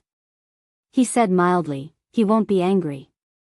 Although we aren't in the Mo residence, there are many relatives who come and go. It's not like you don't know how many people visit every day. Dealing with those relatives is enough to keep him busy. As he spoke, Jinwan reached out to his back and gently scratched it through the hospital gown. She then asked with bright eyes, "Shouldn't the healing period be very itchy? Don't you feel even the slightest itch?" Mo Jingshan chuckled softly. "It wasn't itchy at first, but after you scratched it, it did feel a little." At the same time, he bent down slightly to look at her fair and clean face. His gaze met hers, and he said meaningfully, "What's more itchy is my heart." Jinwan. Chapter 338. Ever since she became pregnant, Mo Jingshan had changed from teasing her physically to teasing her verbally. Jinwan was already used to it. Mo Jingshan could only lie on the bed, and she would glare at him even if he moved his arm. Now that he could finally walk and hold her, the man's arms around her waist gradually tightened, as though he was going to imprison her in his arms and never let her go. Both of them were wearing hospital gowns. Because Jinwan was too thin, her clothes appeared particularly loose. The man only gently tugged at them, and the 2 buttons on her chest were directly undone. Being held in the man's arms like this couldn't be more convenient. Jinwan tilted her head. "I'm less than 2 months pregnant." He replied vaguely, "I know. A few days ago, when I went for a checkup, the doctor said that it was too early to see clearly. I'll go for a checkup when I have time in the next few days." I didn't know that a prenatal checkup would be so troublesome. The man's kiss spread to her collarbone and then moved back to her neck and finally fell on her lips. He pressed her against the wall by the window. Although he held her tightly, he avoided her stomach and pried open her lips and teeth to invade. They kissed for a long time. Jinwan didn't struggle. Anyway, Mo Jingshan knew better than her. Sure enough, as they kissed, they forgot about each other. When they were ready, the man pressed against her, and the 2 of them stood against the wall. He leaned against her neck, panting, and his husky voice was almost against her ear. "There's still 1.5 months to go. It's uncomfortable." Jinwan wanted to laugh. She held it in for a long time and finally laughed. She raised her hand to hug the man who seemed to be acting coquettishly. Anyway, she defined Mo Jingshan's words of uncomfortable as acting coquettishly. She smiled and held his neck. "Grandpa, didn't you want us to have a football team? You have to bear with it sooner or later. After you give birth to one, who knows when you'll have to give birth to a second one. You'll get used to it." The man suddenly pinched her chin and kissed her again. Then he kissed her cheek and moved to her ear to coax her. "One is enough.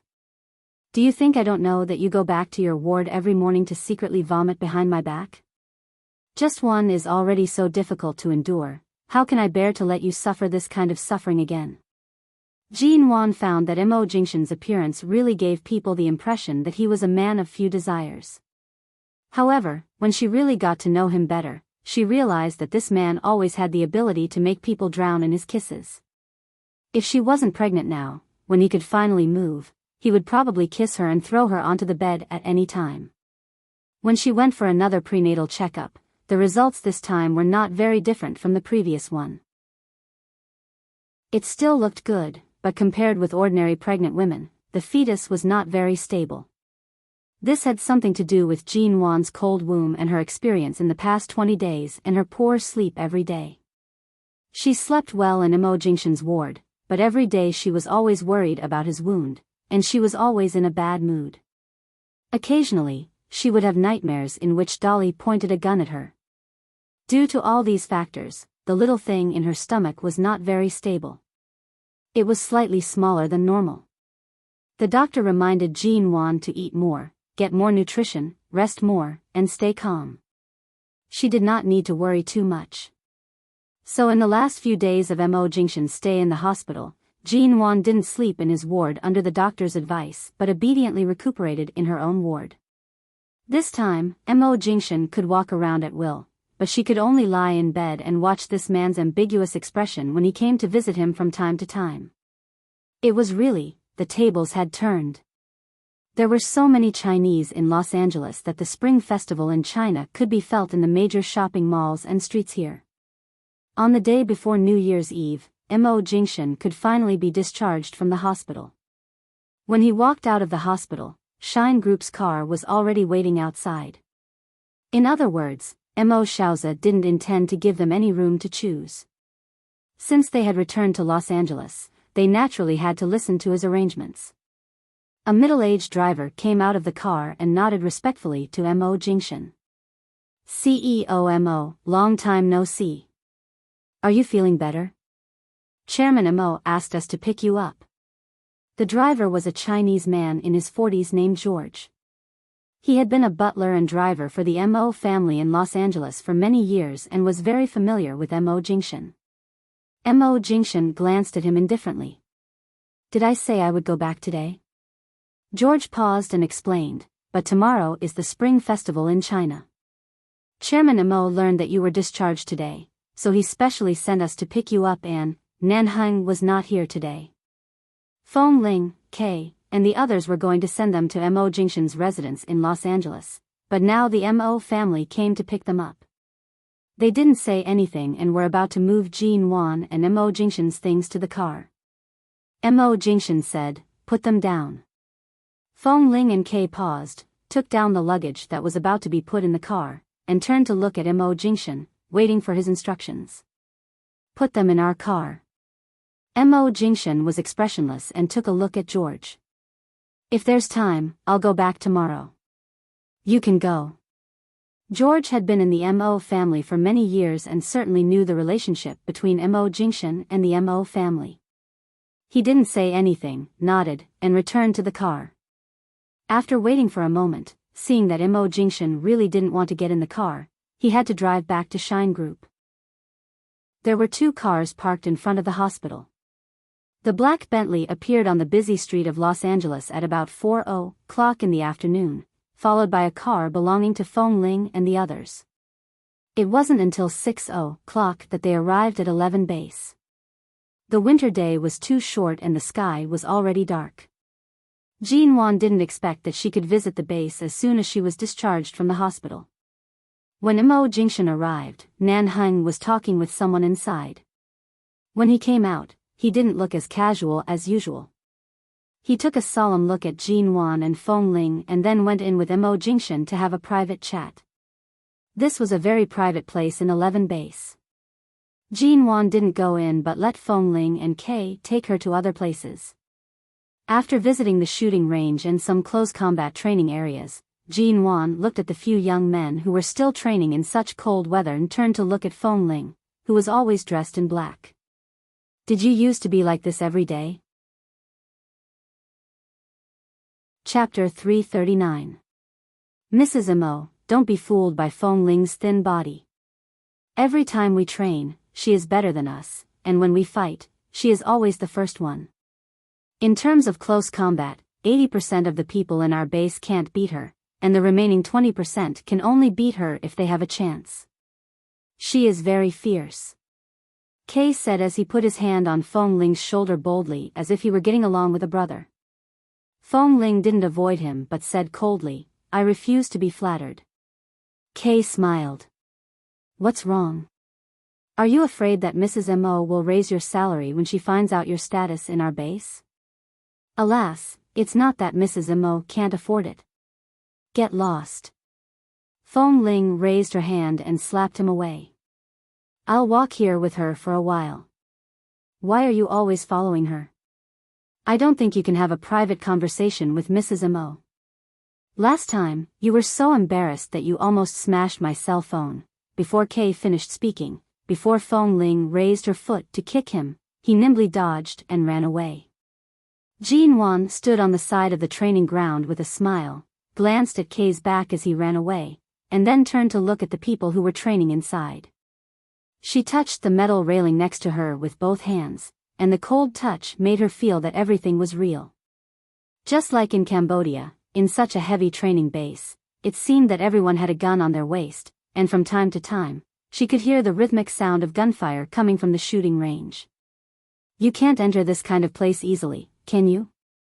Jean Wan asked. Fong Ling stood next to her, looking in the same direction as her, and answered lightly, N. Jean Wan turned to look at her. Then how did you get in? I happened to save a person from their base and was introduced by him, but I was too small when I was a teenager. I was a woman, but I had to pretend to be a man, so I looked even thinner and smaller in a group of newcomers. At that time, Nanhang was very averse to me and didn't think highly of me. He tried many ways to force me to leave, forcing me to undergo the most intense training and tests. It almost cost me half my life, but I still refused to leave. Maybe I do have talent and explosive power in this aspect. I'm small, but I'm strong, and I can bear hardships.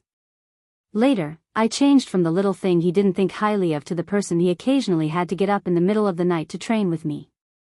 Jean Wan leaned against the metal railing and looked at her. Nanhang's nature should be very cold and difficult to get along with. It's hard for him to change his opinion of someone he doesn't think highly of. Just like before, I felt that he didn't like me. If it weren't for Mo Jingshan, he might not even have bothered to say a few words to me. It's really not easy for you to change his opinion of such a stubborn man. He's that kind of person. He's ruthless, but you have to be more ruthless than him.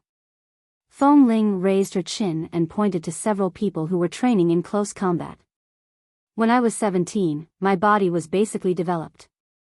At that time, the clothes I wore were especially loose. When I was training with them, I was afraid that they would find out my true gender, so there was a period of time when I didn't dare to move. Nanhang fought with me several times and found that I had strangely become timid, so he directly beat me to the ground. At that time, the weather was especially cold. He told me to lie here for an hour and not to get up. If I dared to get up, he would kick me once. So ruthless. I didn't get up at that time. I lay there for the whole night, thinking of all kinds of ways to hide my chest and figure, and in the end, I fainted from the cold. And then? There was no then. When I woke up, Kay and the others sent me to the infirmary. I woke up quickly and opened my eyes as soon as I reached the infirmary. Afraid that they would find out that my body was different, I pushed them away and ran back to my room alone. I took a hot shower, but I still caught a cold. I had a high fever for 2 days and slept alone for 2 days. Then I recovered. Maybe it's because I'm young that I don't care how my body is tortured.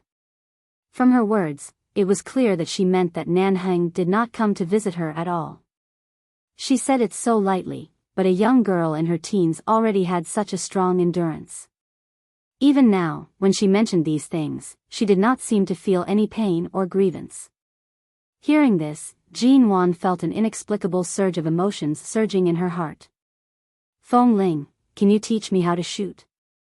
Why do you suddenly want to learn how to shoot? Last time in Cambodia, I fired that shot. If you hadn't come in time, I probably would have shot myself again. Who knows what will happen in the future? Anyway, I can train here now. Can you teach me? Who said that only men had a hero complex? Women also had it. No one wanted to be the one who held others back when they were in danger. It was always good to have a skill. Fong Ling wanted to say that it was better to teach her some simple self-defense skills than to shoot, but when she was about to speak, she remembered that Jean Wan was pregnant and couldn't learn these things that required extreme movements for the time being. Then teach me, but I feel that even if you learn it, you won't be able to use it in the future. Let's talk about whether I can use it or not. The main thing is that you are too handsome. I want to be as handsome as you. In the evening, the training time on the shooting range had just ended, and then there was a gunshot. When an important guest in the base's conference room heard the gunshot, he calmly commented, "This sounds like a newcomer." Nanhang glanced at the time and then exchanged a look with Mo Jingshan, who was sitting on the other side. He then stood up and looked at the situation on the shooting range through the base's surveillance cameras. He saw that Fong Ling and Jean Wan were each holding a gun. Fong Ling taught Jean Wan how to hold a gun, and Jean Wan imitated her. Fong Ling fired a shot and hit the bull's eye. Jean Wan also fired a shot. Fortunately, the bullet didn't fly out, but it only hit the third ring. Seeing the accuracy of this woman's shooting, Nanheng recalled the shot that Jin Wan had fired in the nick of time in Cambodia. He narrowed his eyes and sneered, turning to say, "Your woman is learning how to shoot from Fong Ling. It seems that the promise you made to Elder Mo to not stain your hands with blood will be taken over by your wife. Is it because she was stimulated last time and wants to learn some skills so that she can fight with us in the future?" Chapter 340. Nanheng raised his brows. Not necessarily. A person's potential is limitless. Previously in Cambodia, it was enough to prove that sometimes, the most unexpected people can become the key to victory. Furthermore, no matter how good Jin Wan's marksmanship was, she clearly wanted to protect her man's heart. Mo Jingshan, who had mostly recovered, revealed a hint of a smile on his lips. Between the two of them, one was here, and the other was slowly learning how to shoot at the shooting range. Even from such a distance, she could still forcefully feed him a mouthful of dog food. Nanheng's lips twitched. He moved away from the monitor screen to allow Mo Jingshan to continue admiring his wife's back view. The sky gradually darkened. The base was surrounded by bright lights, especially the shooting range. The lights here seemed to be brighter than the other training grounds. Even though the wind was bone-chilling, Jin Wan was still in the mood to play. She fired at a target 50 meters away. Reality proved that she really could not hit a target more than 100 meters away. However, within 50 meters, she could basically hit a 5-ring target. Initially, Fong Ling stood by her side to teach her all the movements. Now, it was Jin Wan who stood by her side to train her aim. Fong Ling would occasionally speak up to guide her on which positions were not standard. Just like that, she trained for more than half an hour. In the cold wind, Jin Wan was covered in sweat. She moved to the side over 10 steps, planning to challenge the target 100 meters away again. Pung! It tilted again. Jin Wan pursed her lips. As she loaded the gun, she said, "Fong Ling, your marksmanship is so good. How many years did you practice? Do you need to practice for this 100 meters for a long time? I feel like the wind speed will also affect the direction of the shot." No one behind her answered her. Jin Wan raised the gun and continued to aim at the target 100 meters away, planning to shoot again. All of a sudden, she felt a warmth on the back of her hand. Just as she was about to shoot, she paused. Without turning back, she knew it was Mo Jingshan. The man's clean and refreshing scent surrounded her. He didn't say anything and only stood behind her, holding her waist and straightening her posture. He held her fingers with his other hand and said in a low and hoarse voice by her ear, "Try it now." Jin Wan felt that her hand did not seem to be much different from before. However, it seemed like a certain angle that she had not been able to control had been corrected. She calmly aimed at the target 100 meters away and forcefully hooked her fingers. Bang! Bullseye. Looking at the bullseye that was shot through, Jin Wan, back then, in Cambodia, she had repeatedly feared that something would happen to Mo Jingshan. In the end, it turned out that he had never intended to shoot. Jin Wan turned back to look at the man behind her. The cold wind blew past. Mo Jingshan opened the black cashmere coat she had bought, held her in his arms, and wrapped her in the coat. At the same time, he took the gun from her hand and threw it to Fong Ling. Fong Ling raised her hand to catch the gun, looked at Jin Wan with a smile, and walked away. "You've been standing here practicing for so long. Aren't you cold?"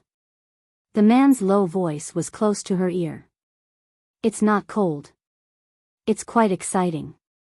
Jin Wan smiled honestly. Because of her poor marksmanship, her smile was a little shy, and a dimple appeared on her lips. She didn't feel cold, but now that she was wrapped in the man's clothes, she turned around in his arms and put her arms around his back. "Aren't you talking to Nanheng inside? Are you done? It's nothing important. I'm meeting an old friend." Mo Jingshan kissed her forehead. "You can just play around with shooting here. There's no need to specially learn. In the future, there won't be any opportunities for you to shoot. I just suddenly feel that Feng Ling is especially handsome. I feel that a woman's handsome side is especially charming, so I wanted to learn from her. The man watched her with his dark, calm eyes and gradually chuckled lowly. You're already very charming right now. Do you want to be more charming? I'm already restraining myself. Are you planning to make me accompany you in bed every night until the day we die? Jean Wan, the next day, at noon. Mo Jingshan drove the black Bentley directly to the Mo family's manor in Los Angeles. Although this place didn't occupy as much land as the Mo family's old mansion in High City, it was still more than 1,000 meters long. Moreover, in Los Angeles, where every inch of land was worth its weight in gold, and it was in a prosperous wealthy area, it could be seen that Shine Group had indeed stood tall in the American Chinese community for many years. After all, it was said that this manor in the wealthy area had been built for many years. Those who could live here were not ordinary people. As soon as she got out of the car, Jean Wan found that there were 2 luxury cars parked in the parking lot. She asked in confusion, does the Mo family have many relatives in Los Angeles? Is there a relative here today? Mo Jingshan glanced at it. No. Then why are there so many cars? Someone must have driven it here. If it's only the Mo family's cars, shouldn't they be parked in the garage? Jean Wan glanced inside again.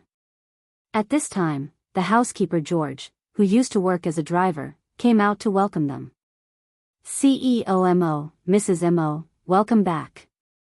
It's just the right time. Dinner is about to start. Mo Jingshan nodded lightly and did not say much. Jean Wan called him Uncle George. As she was about to walk in, Jean Wan was suddenly held by the man's hand. She was forced to stop and turn to look at Mo Jingshan.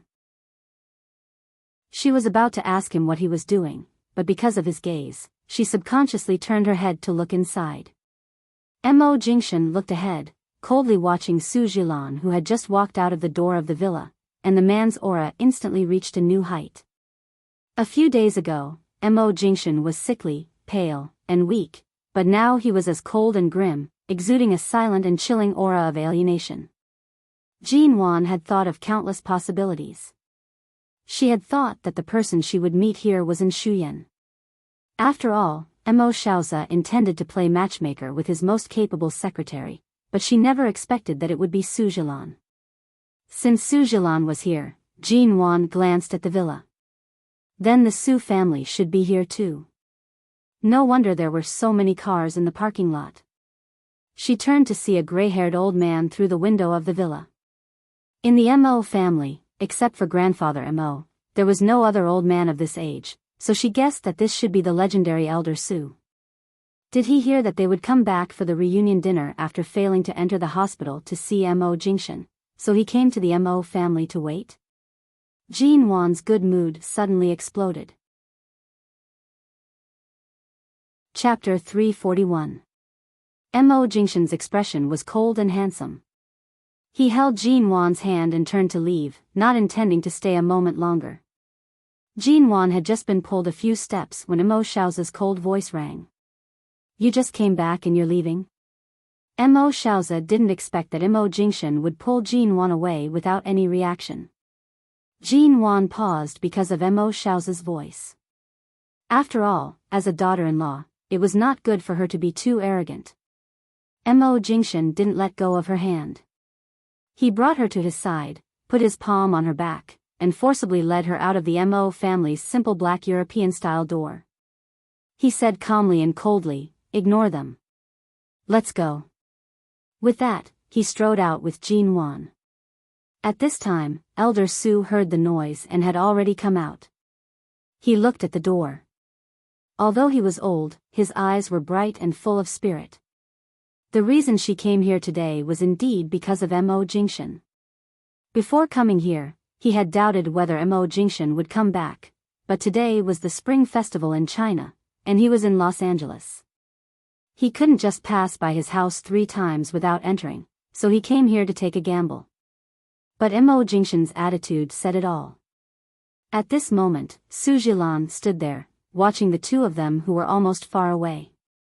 She might have thought it was not difficult at first, but after facing the ruthless and unconquerable Mo Jingshan in the hospital, and seeing the two of them who didn't even look back, she suddenly felt that everything was too unreal.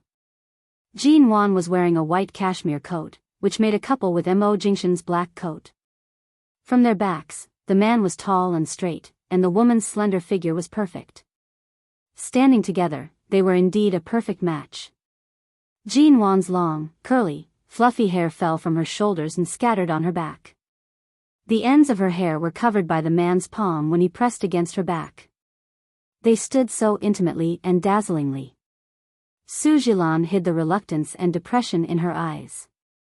She looked up and saw that Jin Wan seemed to be thinking about something and hesitated, but the man firmly pulled her away. Jingshan. Mo Shaoza said angrily to their backs. Are you going to make us feel upset during the spring festival? Why are you leaving now that you're back? Come here right now. Mo Shaoza had just finished speaking when a female voice rang out. Jingshan is back? Where is it? Did he bring my daughter-in-law over? Hearing this voice, Mo Jingshan's footsteps slowed slightly. Jin Wan subconsciously turned her eyes to see a well-maintained middle-aged woman looking out the door eagerly. Jin Wan had some impression of her because when she and Mo Jingshan got married, Mo Shaoza didn't attend at all, but Mo Jingshan's mother took the time to fly all the way back to High City from the United States to attend their wedding. Although they had only met once, Jin Wan recognized that this was Mo Jingshan's mother, Ms. Wanzhu. Wanzhu saw them at a glance, and when her eyes met Jin Wan's, she smiled kindly and waved at Jin Wan. Daughter-in-law, why are you leaving? Come back. We've made a lot of good food just waiting for you. On the day of their wedding, Ms. Wanzhu took Jin Wan's hand and called her daughter-in-law several times. At that time, Jin Wan was very resistant and pulled her hand out. Regardless of whether she was being polite or not, she turned to the backstage of the bride's makeup shop. At the thought of this, she felt a pang of guilt in her heart. She immediately turned around decisively, took Mo Jingshan's arm hard, and led him back. After returning to the yard of the manor, Jin Wan said with a smile, just now, Jingshan said he came back in a hurry and didn't buy any gifts for the spring festival. He was going to take me to buy gifts with him. We didn't say we were leaving. Mo Jingshan raised his eyebrows and glanced sideways at the little woman who actually spoke up for him. Hearing this, Wanzhu came out with a smile and took Jin Wan's hand. Oh, your hand is so cold. We're going back to our own home, not to a guest. Why did you buy gifts? Besides, Jingshan, if you want to buy something, go by yourself. It's so cold. Let Jin Wan go home to warm up. With that, she took Jin Wan inside. The difference in attitude between the mother-in-law and the father-in-law was really too big. Mo Shaoza still stood in front of the door with a dark expression.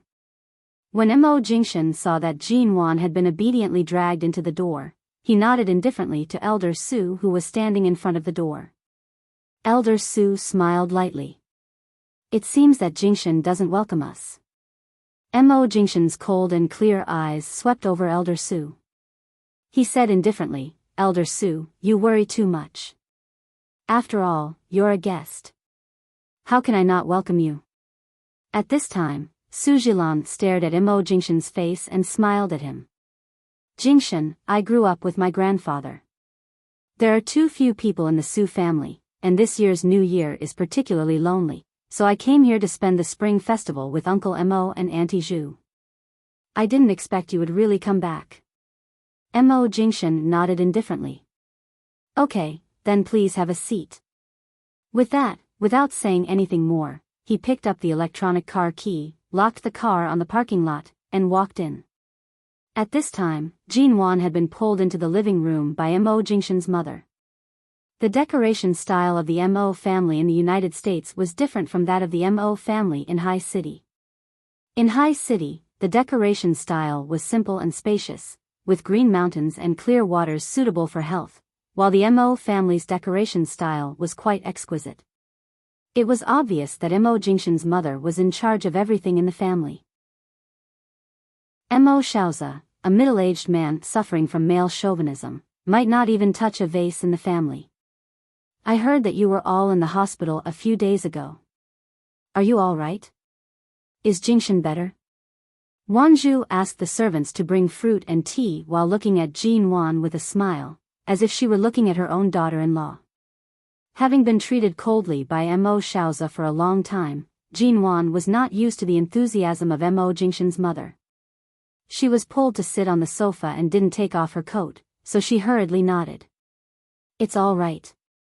Dad went to the hospital to visit him a few days ago. He was resting at that time, so he didn't see him, but Jingshan has always been in good health. Chapter 342.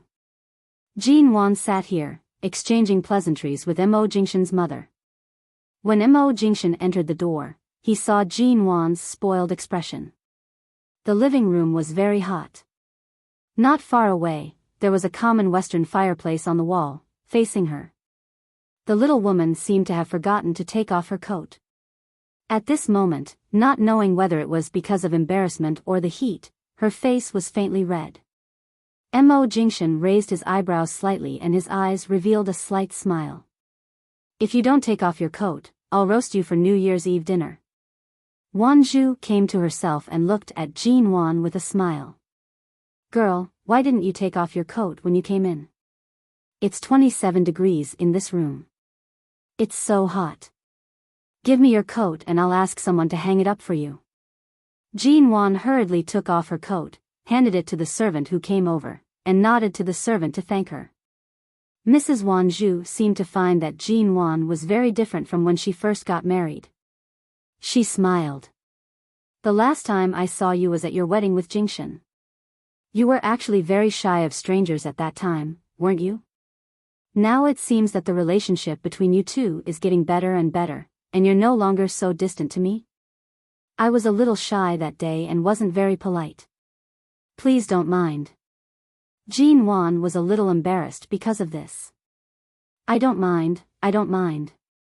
I don't mind, I don't mind. When I was young and just got married, I was also very disgusted with the relatives of the Mo family. I didn't know any of them, but every one of them had to greet me. I was very annoyed, but I still had to keep smiling. I know this feeling too well. After a while, I'll get used to it. Wanzhu said as she turned to look at Mo Jingshan. Jingshan, are you really not badly hurt? I heard you were in the hospital for a long time. I'm fine now. Mo Jingshan was gentle to his mother.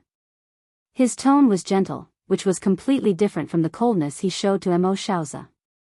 That's good. You haven't been back for a long time. Since you brought Wan back this time, why don't you stay at home for a few days? Anyway, everyone in China is on vacation. If there's nothing urgent, don't rush back. I'll see. It was rare that Mo Jingshan did not directly reject her. At this time, Elder Su and Su Jilan entered the door with Mo Shaoza. Seeing that Jin Wan was chatting with Mo Jingshan's mother, Elder Su said with a smile, the news of Jingshan's marriage is really sudden. I didn't know it at all. I didn't expect that I would be so lucky to meet Mrs. Mo this year. Jin Wan heard the voice and turned around. She stood up and politely nodded at Elder Su. Hello.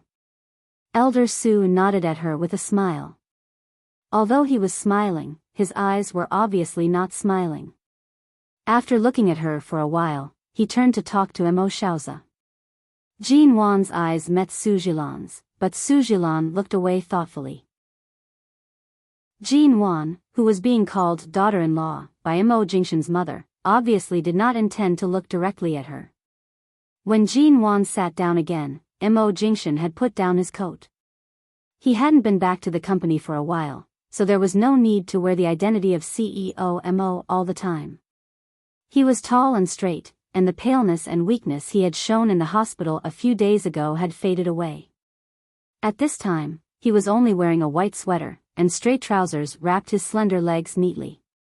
He was dressed fashionably and stood out in this Western-style villa that did not have much spring festival atmosphere. He sat on the sofa on the same side as Jin Wan somewhat lazily. When he heard Wan Zhu asking about Jin Wan, he smiled and looked at them silently. Mo Jingshan hadn't been back for many years. Even the servants who had watched him grow up didn't know whether to call him young Master Mo or CEO Mo like everyone else. An older servant seemed particularly happy to see him back. She came up to him and stuffed a freshly washed red apple into his hand. With one look, he knew that the other party must have watched him grow up. Mo Jingshan did not refuse. He sat there, holding a red apple in his hand. His fingers were long and slender, with distinct joints. Perhaps because he had stayed in the hospital for a long time and had not been exposed to the sun for a long time, his skin was fairer than before. The difference between his fair skin and the red of the apple was obvious. He smiled mildly and casually asked the old helper a few questions. It seemed like only in front of his mother and the Mo family's old helpers would Mo Jingshan put on a different kind of temperament. He was as warm as jade, amiable, and much warmer than his usual attitude toward people. Afterward, Elder Su and the others were invited by Mo Shaozi to sit opposite them and chat. When they talked about the reason for their marriage, Mo Jingshan's expression was as usual. His gaze swept across their faces one by one. Today is the Chinese New Year. It's a day for family reunions. It doesn't seem like we should talk about my marriage.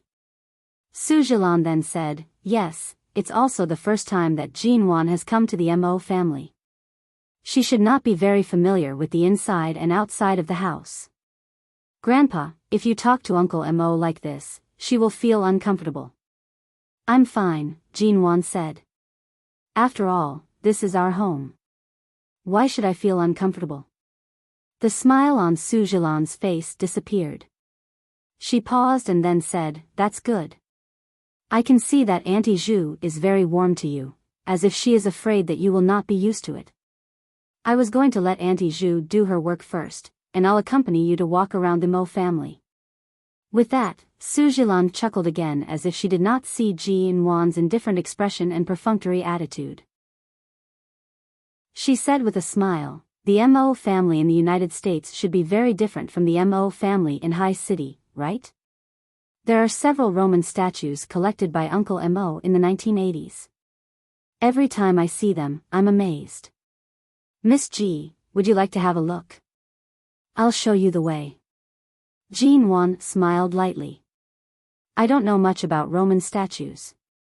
Since Dad specially collects these, he must be an expert. As a layman, I'd better not make a fool of myself. It'll be embarrassing if I pretend to know something. Miss G, I just see that you don't seem to be used to the atmosphere and environment of the Mo family, so I want to take you out for a walk. Su Zhilan smiled and said, it's just a tour. What does it have to do with whether I'm an expert or not? Nuan, if you don't like it, you don't have to go to the back to see those things. Those are the things that Jingshan's father collected more than a decade ago. I usually don't bother to ask people to clean them up. Mrs. Wan Zhu said at this time, Nuan will stay here for the next 2 days.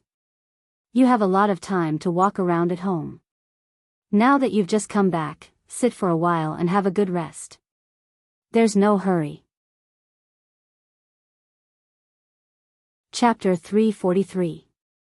Hearing this, Wan Zhu's expression softened.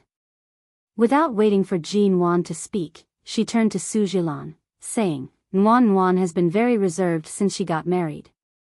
She's so slow to warm up. It's rare for me to see her here. Don't scare my daughter-in-law. What if she doesn't dare to talk to me again? Su Zhilan's expression froze slightly, and she smiled apologetically.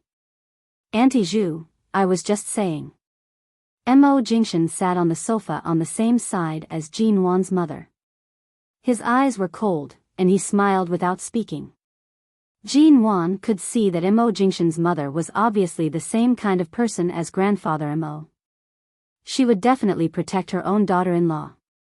In this way, Mo Shaozi was really a weirdo in this family, but it was no wonder that Mo Shaozi, a powerful and cold-tempered man, hadn't been able to kick Jin Wan out of the Mo family. After all, the one who slept with him and his own father were on Jin Wan's side. He couldn't bear to have his wife give him gentle pillow talk every day.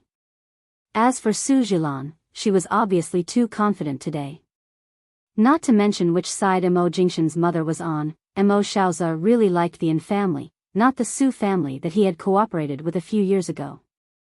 The engagement between the Su family and the Mo family didn't last long. Jin Wan didn't know what kind of relationship the two families had, but from the way they sat and talked to each other, it was clear that they were mostly polite. At this time, Elder Su said, "Jingshan, you can't blame Jilan for being so concerned about your family. After all, your marriage is such a big deal. It doesn't matter if other people don't mind, but how can Jilan not mind? She was once part of your life plan, but now you've excluded her. Miss G is now your wife, so it's not an exaggeration for the Mo family to treat her so passionately." Jilan only said a few words of concern. "There's no need to treat her so coldly. I only have one granddaughter, Jilan." After a brief pause, Elder Su said in a meaningful tone, "I'm already old, and I don't really understand the emotional issues between young people, so I can't get involved. I only have one granddaughter, Jilan." Her parents were in the capital of a war-torn country when they drove past a bomb-filled road after discussing business. Not even a complete corpse could be found. "I personally raised this granddaughter of mine. You can say that I'm biased or spoiling her, but you broke off the engagement just like that and returned to High City to marry another woman. Don't you think you should give the Su family an explanation for this?" The window paper that had not been broken was instantly broken by Elder Su. Mo Xiaoza frowned deeply, and Wan Zhu, who was sitting by Jin Wan's side, fell silent when Elder Su mentioned Su Jilan's parents. Mo Jingshan smiled and looked at Su Jilan with a faint smile. "Miss Su, do you need me to repeat the reason for the cancellation of the engagement in public?" Su Jilan knew that she was in the wrong when she cooperated with Mo Xiaoza and lied that she had saved him, but now Mo Jingshan had put it on the table. If she didn't stop him at this time, she and her grandfather would be humiliated, and she wouldn't be able to force Jin Wan to leave. "I understand the reason," Su Jilan said with an understanding expression. "I can understand why Jingshan left the United States, and I don't want to force him to be too responsible for me. Since he loves someone else and doesn't even mention the engagement, I can only wish Miss G and Jingshan a happy marriage." Mo Jingshan didn't hesitate at all. He said flatly and coldly, "There was indeed an engagement between Miss Su and me. As for the so-called love and responsibility you mentioned, it's just a question of the benevolent and the wise. Jin Wan is my wife. She didn't interfere in any of my relationships, so there's no need for anyone to point fingers and talk about our engagement. I don't need to explain the truth in detail. Miss Su and Elder Su should understand it. Even if it's for the sake of the past, you shouldn't be so heartless to Jilan." If it were a few years ago, Elder Su could still stand up and point at Mo Jingshan's face and scold him as an elder, but now he could only complain with an ugly face. "Elder Su, do you mean that after I get married, I still have to care about my ex and take her feelings as my responsibility?" Mo Jingshan's tone was as cold as frost, but the sneer in his eyes was obvious. "Jingshan, we're guests at the Mo family today. We're just talking about the past. After all, Jilan has waited for you for so many years. She's spent her best years waiting for you. As her grandfather, it's not too much for me to ask for an explanation for her." Seeing Mo Jingshan's cold attitude, Elder Su finally expressed his dissatisfaction. Hearing this, Jin Wan suddenly said, "Miss Su, how old are you?" 24. The people in the living room suddenly fell completely silent, and almost everyone's eyes fell on her. Jin Wan didn't have any intention of backing down. She even faced everyone's different gazes and looked at Su Jilan with clear eyes. 24 years old is considered a good time. Isn't the golden age for women between 20 and 35 years old? Almost everyone in their teens has the experience of losing the person they love. If everyone holds the person they loved in their teens accountable like this, then there will be too many people in debt in this world. Elder Su's eyes darkened. "Miss G, Are you clear about what happened between Jingshan and Jilan? Back then, Jilan almost married him. Jinwan smiled lightly and said unhurriedly, with your experience, Elder Su, I don't think you need me to explain to you how much this so-called almost is. There's no turning back in life. It's fine that you like to reminisce when you're old, but Miss Su, you're still young, and you're always clinging to what you didn't get in the past. What's the point of that? Are you going to ask me, your legal wife, to back out of the marriage just because you're not reconciled to the fact that you're a little bit short, and then ask her to make up for it? The air was filled with silence and embarrassment. Of course, it wasn't Jinwan who was embarrassed. She was clearly saying that Su Jilan relied on Elder Su's support and even said that it was natural for her to interfere in someone else's marriage. Elder Su sat here as if questioning Imo Jingshan with the attitude of a dignified elder. Who did he think he was? There was really no one in this world that Jinwan didn't dare to offend. If others were polite to her, she would naturally be polite, but this boss Su brought Su Jilan to her door during the new year. And what was an ex-girlfriend? Chapter 344. Elder Su didn't expect Jinwan dared to speak like this. His face darkened in an instant. Mo Shaozi knew he was in the wrong, so he didn't say anything because he had been involved in this matter with the Su family. Su Jilan was so angry that she didn't show her emotions, but her eyes were fixed on Jinwan. Everyone. Seeing Su Jilan's restrained gaze, Mo Jingshan took Jinwan's hand and stood up. His face was as calm as water, and he maintained his usual reserved modesty on certain occasions, but his eyes were cold. I'm sorry, Nuan is pregnant now and is not suitable for such an occasion. It will affect her mood. I'll take her back to the room first. If Elder Su and Miss Su sincerely want to stay here for the New Year's Eve dinner, the Mo family welcomes you two to stay for the New Year's Eve dinner, but if you have other places to go, please take care. With that, he took Jinwan's hand and turned upstairs. He didn't walk fast, but he didn't look back, without the slightest hesitation or courtesy. Jinwan didn't say anything and obediently followed him. Compared with Su Jilan, who took the initiative to show her around the Mo family, she certainly preferred to have Mo Jingshan take her upstairs to have a look. And the atmosphere in the living room was really not good right now, so she didn't want to be entangled too much. Mo Jingshan's attitude was even colder than hers. This man did not restrain himself at all, and even clearly ignored the Su family, not even giving face to Mo Shaozi and Wanju. Especially Su Jilan. Su Jilan's face didn't show much emotion, but her eyes were cold. Wanju and Mo Shaozi didn't react for a moment. What did Mo Jingshan say just now? Jinwan was pregnant? Jingshan? Wanju immediately sat up from the sofa and was about to go to the stairs to ask, but the two of them had gone upstairs and didn't look back at all. At this time, Wanju turned to look at Mo Shaozi. Mo Shaozi frowned, and his expression was not very satisfied. Elder Su had obviously come here with a purpose. He originally wanted Mo Jingshan to solve this matter by himself, but now he had walked away freely, leaving this mess to Wanju. But Jinwan's pregnancy was really unexpected. When Elder Su heard that Jinwan was pregnant, his face darkened to the extreme. He was about to get up and take Su Jilan back, but Su Jilan pressed his hand hard. Grandpa, it's okay. Su Jilan lowered her eyes and said softly, Miss Ji is Jingshan's wife now. It's natural for him to be so protective of his wife. Our attitude was indeed a bit harsh. Jingshan doesn't owe me anything. Hearing this, Mo Shaozi said, that's right. Talking about this kind of thing will only add to our troubles. If we can't become in-laws, the friendship between our Mo and Su families won't change. Elder Su, you should take it easy. Now that Jinwan is pregnant, as her father, I can't say anything more. Wanju smiled. Today is the spring festival in our country. Since we're having a reunion dinner together, let's be friendly and lively. Let's put the past behind us. Jilan's conditions are so good, and there are so many men who are even more outstanding than Jingshan pursuing her. Our son may look pleasing to the eye, but his personality is actually very dull. Even if we're together, we might not be happy.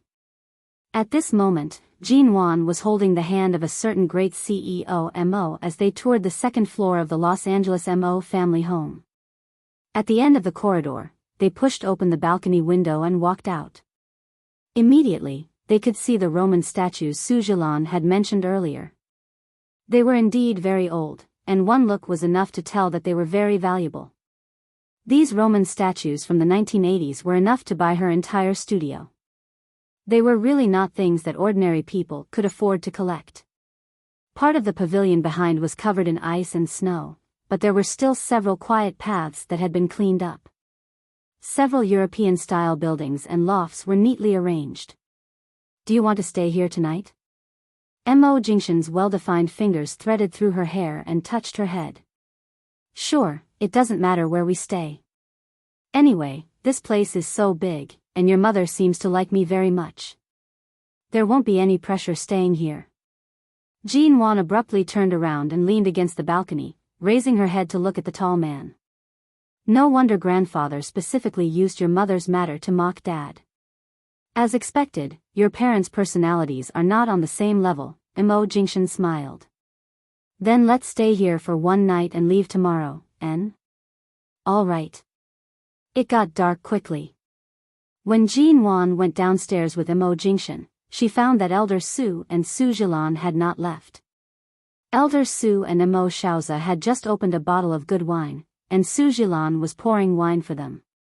The tense atmosphere in the afternoon seemed to have disappeared. Seeing Jean Wan come downstairs, Wan Zhu immediately came up to her and asked eagerly, "Daughter-in-law, are you really pregnant?" Jean Wan nodded. Less than 2 months. The doctor said the fetus was not very stable, so I didn't dare to tell you about it so early. It doesn't matter if the fetus is unstable. When I was pregnant with Jingshan, the fetus was also unstable. I just need to lie down and rest. Wan Zhu immediately looked at Mo Jingshan with a smile. No wonder you want to take Jean Wan back to the room to rest. You are much more reliable than your father. You even know how to dote on your wife. When I was pregnant with you, I had a stomachache every day, but your father didn't care about anything except sending me to the hospital with a sullen face. He didn't even care about me. He was not considerate at all. Mo Shaoza, who had just clinked glasses with Elder Su and taken a sip of wine on the sofa, when Wan Zhu took Jean Wan to sit down, she leaned close to Jean Wan and whispered, "Miss Su and Elder Su won't go back tonight. They will stay here for the night. The Su family and the Mo family are old friends." What happened in the afternoon was a bit too hurtful to Elder Su. Tonight, let him have a few drinks with Jingshan's father to ease the relationship. If you don't like to face them, go back to the room with Jingshan after dinner. Don't worry about being polite. I understand. With such a reasonable mother-in-law, no matter how much she didn't like having New Year's Eve dinner with Su Jilan, Jean Wan could bear it with a smile. It's all right. There's nothing I don't want to face. And it's not just a matter of politeness. I can distinguish between the host and the guest. Don't worry, I won't mind. Jean Wan winked at her. Wan Zhu patted Jean Wan's shoulder and winked at her.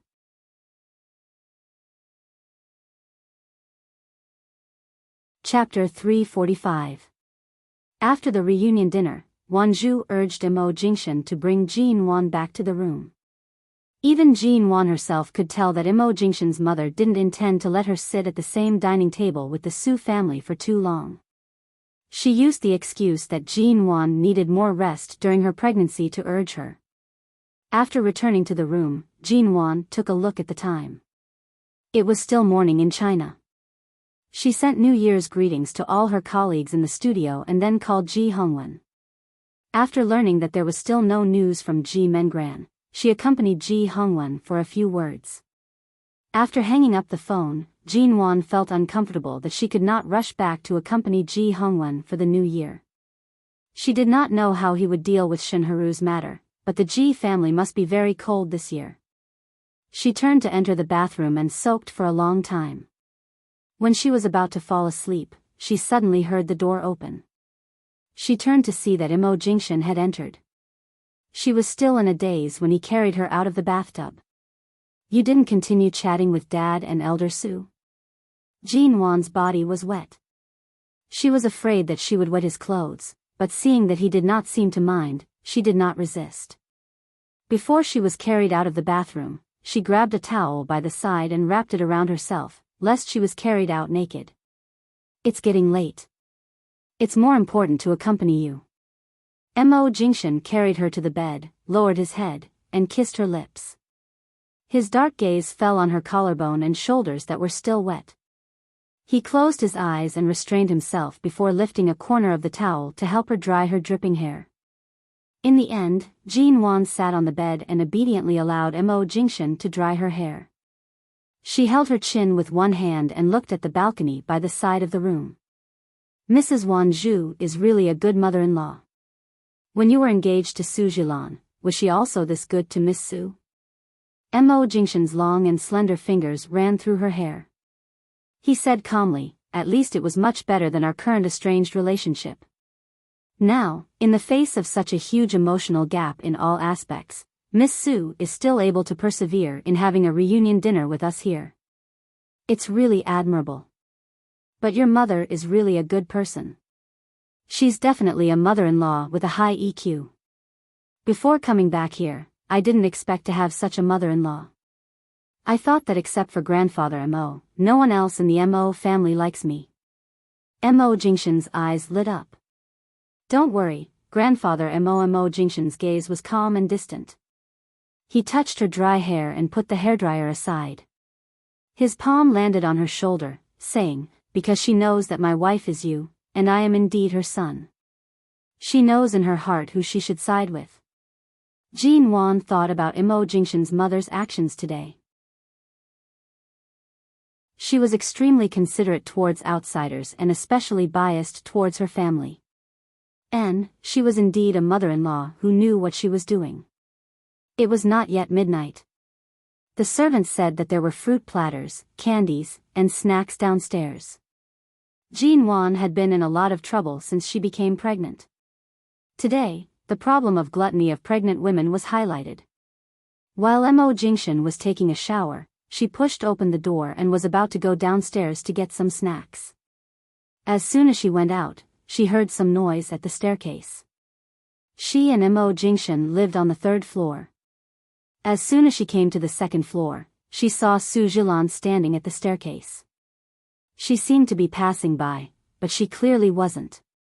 Su Jilan also glanced at her and then looked behind Jin Wan, only to find that Mo Jingshan didn't come out with her. She didn't see him. Miss Ji, you're pregnant. Congratulations. Su Jilan leaned against the railing and stared at Jin Wan. Jin Wan didn't expect Su Jilan to suddenly say this. She stopped. Jin Wan had heard more than once that Su Jilan had mania, so she instinctively didn't approach her but stood half a floor away from her on the stairs. Miss Su, why aren't you resting at this late hour? I can't sleep. Seeing that Jin Wan deliberately kept a distance from her, Su Jilan moved her eyebrows slightly, raised her feet, and walked towards Jin Wan step by step. Seeing her come up like this, Jin Wan didn't think she would do anything so blatantly. Besides, mania, which was an uncontrollable emotion, usually had a temporary reason, but Su Jilan looked too calm now. But Jin Wan still instinctively walked to the other side until she could hold the railing. She put her hand on the railing and put some strength on it, lest any accident happened. I hope my grandfather's words didn't hurt you today. When Su Jilan approached her, she said, Miss Ji, please be magnanimous and don't take it to heart. After leaving the hospital that day, I actually thought about it a lot. Since Jingshan has chosen you, this marriage is already a very legal fence. Besides, you are pregnant. This is a responsibility for Jingshan. At this point, I can't do anything even if I want to. Although I'm still a little unwilling, I can understand, Su Jilan's tone was natural and her expression was sincere. Unfortunately, Jin Wan could hear the aggressiveness in her words, which seemed to be a concession. Was Su Jilan saying that Imo Jingshan was just a shackle of marriage and a responsibility he had to bear? I think Miss Su may have grown up in the United States, so you still don't know the proper usage of some Chinese words. The word understand can't be used in this way. Jin Wan smiled lightly. There are many things that don't need to be repeated. Miss Su, you know in your heart whether the fence in front of you is our marriage or whether you have never really entered it, so how can you talk about breaking the fence? Su Jilan looked at her, and her eyes gradually turned cold. She finally regained her pride, and the coldness on her face showed that she was deeply hurt by Jin Wan's words. Furthermore, Miss Su, since you've investigated me, you should know that Chairman Imo isn't particularly satisfied with me. However, under these circumstances, when Elder Su questioned me this afternoon, he chose to remain silent. It's obvious that he isn't very satisfied with you either. In terms of the Mo family alone, you've already been rejected. Jin Wan's tone was cold and indifferent. She didn't deliberately highlight anything, but these honest words were the most hurtful. Su Jilan stopped talking to her and suddenly turned to go downstairs. Jin Wan looked at her back and didn't lift her hand from the railing until she was far away. She looked down at her slightly sweaty palm and couldn't help laughing.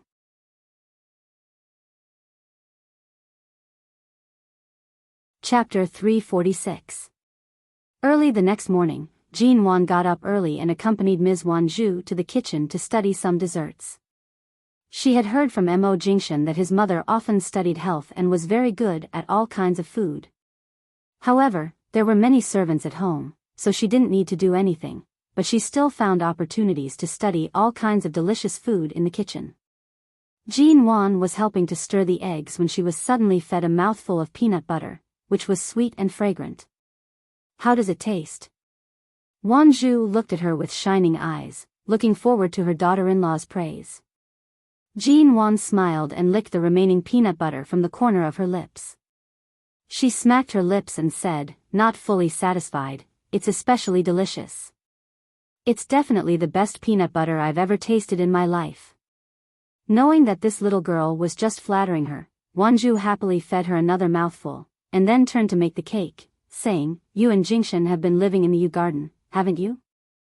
I'm familiar with Auntie Chen and know she's good at cooking. Are you used to it? Auntie Chen cooks very well, and I'm not picky. Wan Zhu looked at Jin Wan stirring the eggs in the blender and asked with a smile, do you know how to cook? Jin Wan paused, looked down at her barely professional cooking skills, and answered, I know a little, but I'm not very good at it. It's enough for me to be self-sufficient, but when Jingshan cooks, the food he cooks is much better than what I cook. Wan Zhu turned to look at her in surprise. Jingshan has cooked for you? Yes. My son is really biased. He has never cooked for me and his father even once in his life. Let alone food, he hasn't even drunk a cup of tea that he personally poured for us. Wan Zhu sighed as she said, if you hadn't told me, I wouldn't have known that he had such an ability. That's right.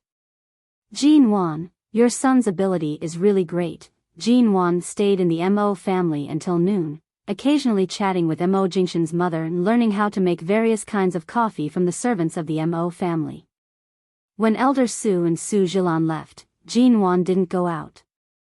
Anyway, no one asked her to see them off, and she didn't bother to listen to what Su Jilan had to say before she left. In the evening, Ms. Wan Zhu urged Jin Wan to go back to her room for an afternoon nap. When she got up, it was already sunset. Originally, she thought they could have dinner here.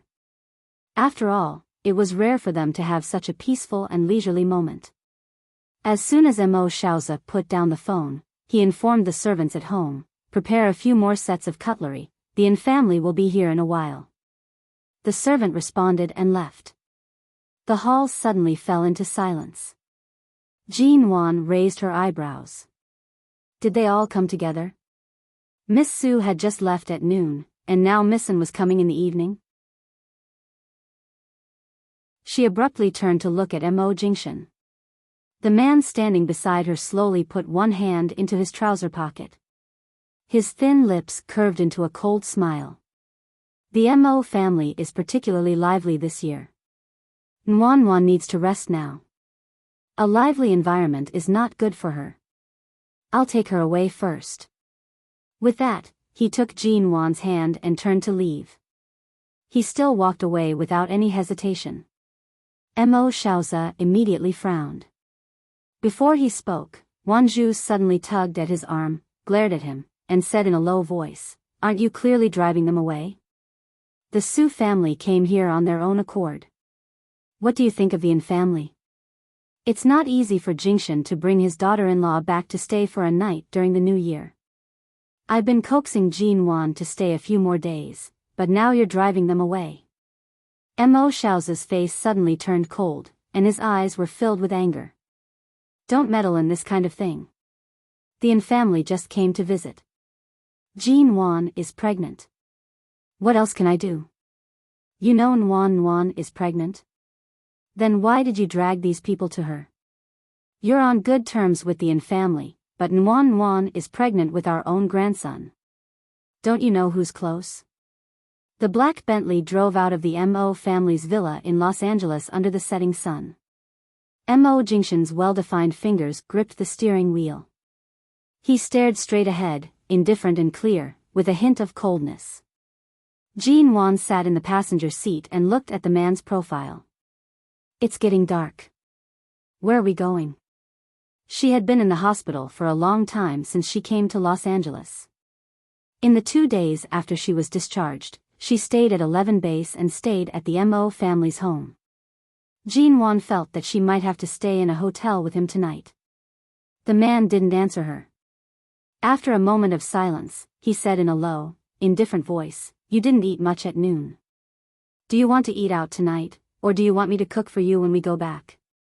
"Go back? Go back to where?" Jin Wan was confused. He said, "I've been in Los Angeles for so long. I can't not have a place of my own."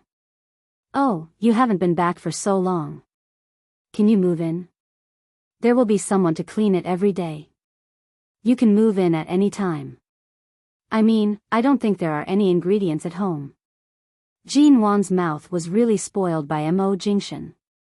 Between going to a restaurant for dinner and going home to eat the food he cooked, she would definitely choose the latter. The black Bentley stopped in the parking lot of a large American supermarket chain. Mo Jingshan took a look at the time and said, "Go buy it. If it's too late, just buy the ingredients today and eat out. You can put the food in the fridge and cook it tomorrow. There's still time." All right. In fact, it was really late. It had been more than 50 minutes since they drove from the Mo family's home. She still didn't know where Mo Jingshan lived in Los Angeles. However, Mo Jingshan was obviously not in a good mood. Perhaps Mo Xiaozi's attitude just now annoyed him. She didn't say much, unfastened her seatbelt, got out of the car, and followed him to the supermarket. The two bought a lot of ingredients and fruits. Mo Jingshan also helped her get a box of maternity milk powder from the shelf. All kinds of things were piled up in the shopping cart. If Jin Wan hadn't stopped him, he would have looked at other nutrition and pregnancy essentials in the maternity section. She finally took him to the cashier to pay the bill. When they were about to go to the parking lot, Mo Jingshan put his arm around her shoulder and took her to the apartment across the road that was more than 80 stories high. Jin Wan didn't react at first. She wanted to say that he was carrying so many things in that hand. Was he not going to drive? Chapter 347. She didn't expect that Mo Jingshan's residence in Los Angeles was near the most prominent landmark in Los Angeles. She returned to his home many years ago and entered the door. The purely masculine facilities showed that he had lived here alone for a long time. It was getting late. Mo Jingshan told Jin Wan the direction of the bedroom, bathroom, and study, picked out the ingredients in the shopping bag, and methodically put the rest into the refrigerator. Then he washed a peach and handed it to the woman who had just finished shopping here. I don't have your clothes here. Go to the closet and find a shirt to wear after taking a shower. Jean Wan took the peach and took a bite. Her mouth was full, and she answered with a smile, okay, do you need my help? There's no need. Just wait here obediently. Okay. Jean Wan wandered around his place again. When she went to the kitchen with the peach pit, she saw that the man's sleeves were rolled up, and his tall and slender back was washing various ingredients by the sink. She pursed her lips, threw the peach pit away, and tiptoed over to hug him from behind. However, as soon as her hand reached out, the man suddenly said indifferently, do you like it here or High City? Jean Wan paused, then chuckled, reached out to hug him, and pressed against his back. Do you have eyes on the back of your head? Mo Jingshan didn't look back, let her hold him, and continued to wash his vegetables. I like any place where you are, but relatively speaking, I'm used to living in High City, and there aren't so many things to do. There are still a lot of things waiting for me in the studio. If I can go back to High City earlier, I'll definitely choose to go back earlier. Shine Group will hold a Chinese New Year's dinner party in 4 days. We'll go back after the dinner. So soon. My injuries are no longer serious. There's no need to stay here for too long. Jean Wan rubbed her face against the man's back. Don't worry about me. You have a lot of things to do in the United States. The MO Corporation is very stable. If Dad insists on letting you take over Shine, you'll have to come to the United States sooner or later. I can't tie you to High City for the rest of your life. I don't mind being tied to you anywhere. The man dried his hands, turned back, and patted her on the head. Stand aside. I'll cut the vegetables. With that, he began to cut the vegetables. It was just the movement of cutting vegetables, but it was so smooth and handsome that people couldn't take their eyes off it. Jean Wan looked at his profile and movements, pursed her lips, and did not speak for a while. She did like High City. But she didn't forget that Mo Jingshan belonged to Shine, either in this life or in this life. Although there was no difference between taking over earlier and a few years later, many things had changed dramatically in her two lives. She wondered if it was too selfish of her to change Mo Jingshan's original life in the way she wanted it to be. Ji didn't seem to be able to help him. You High City. M-O-G-T High T High G Nguan Jingshan M-O Shent. Hi S Shen Shao Hai M-O-G-T Angelus T to say's time to say. Angelus G G G's Angelus. Ming no G was. Shao Hai Angelus Can she washed her hands, turned on the TV, and changed several channels out of boredom. Finally, she found a music station to listen to music, and then went to fetch the tableware. Mo Jingshan said he was in a hurry tonight and only cooked a few dishes, but he still made several dishes, all of which were Jean Wan's favorites. After dinner, it was past 9:00 in the evening. After dinner, Jean Wan walked around the room twice and made a glass of the pregnant milk powder he bought for her. As she drank, she said, I heard that pregnant milk powder will make you fat. Are you going to feed me into a ball in the first few months of my pregnancy? Mo Jingshan smiled and gave her a new shirt. I'm going to have a video conference. Take a shower if you're tired. Go to bed early. When Jean Wan came out of the shower, Mo Jingshan was still in the study. It sounded like he was still in a meeting, dealing with some sudden problems in High City. After listening outside the study for a while, Jean Wan quietly turned back to the bedroom and didn't go in to disturb him. Late at night, Mo Jingshan came out of the study and went to the bedroom. The bedroom was very quiet. Jean Wan was wearing a white men's shirt and sleeping soundly. Her cell phone was still in her hand. He took it and took a look at it, knowing that she was texting Xia Tian before going to bed. In addition to asking Xia Tian who she was in love with, she also asked Xia Tian 3 times in a row if she was with the scumbag who hit her. The content of a woman's chat was different from that of a man's, and there were all kinds of sweetness and shyness in it. In her sleep, Jean Wan was suddenly hugged. She opened her eyes in a daze, saw it was Imo Jingshan, and subconsciously burrowed into his arms. The man's low voice was against her ear. "What did you dream of?" Jean Wan smiled innocently in his arms and said hoarsely, "I dreamed of my previous life. I was lying motionless in prison, and then you suddenly appeared." The space instantly fell into a strange silence. Imo Jingshan took the cell phone from her hand and threw it on the bedside table. He lowered his eyes to look at the woman who was half asleep and still thought she was in a dream. He looked at her fair face with his deep and shallow eyes. Jean Wan suddenly woke up. She realized what she had just said and shrank back into his arms. Avoiding the man's probing gaze, she said in an indistinct voice, "Back when I was studying in T-City, I would randomly read some novels when I couldn't sleep at night. After reading too many novels about the fate of several lifetimes, would often dream of these messy things. I even dreamed that you and I were immortals in the past. I even dreamed that you were an emperor and I was a concubine. Then, I was bullied by you every day. Prison, that was the first time I dreamed of it. I might have really been poisoned by those illogical novels." She vaguely explained a few more words, buried her head in his arms, and pretended to sleep again. It was just a dream, and he shouldn't take it too seriously. Imo Jingshan's breath lingered in her hair and neck, and there was a faint warmth that tickled her heart. She couldn't fall asleep for a while. A moment later, she heard the man's low voice by her ear. "What do I look like in your dream?" Had she been discovered pretending to be asleep?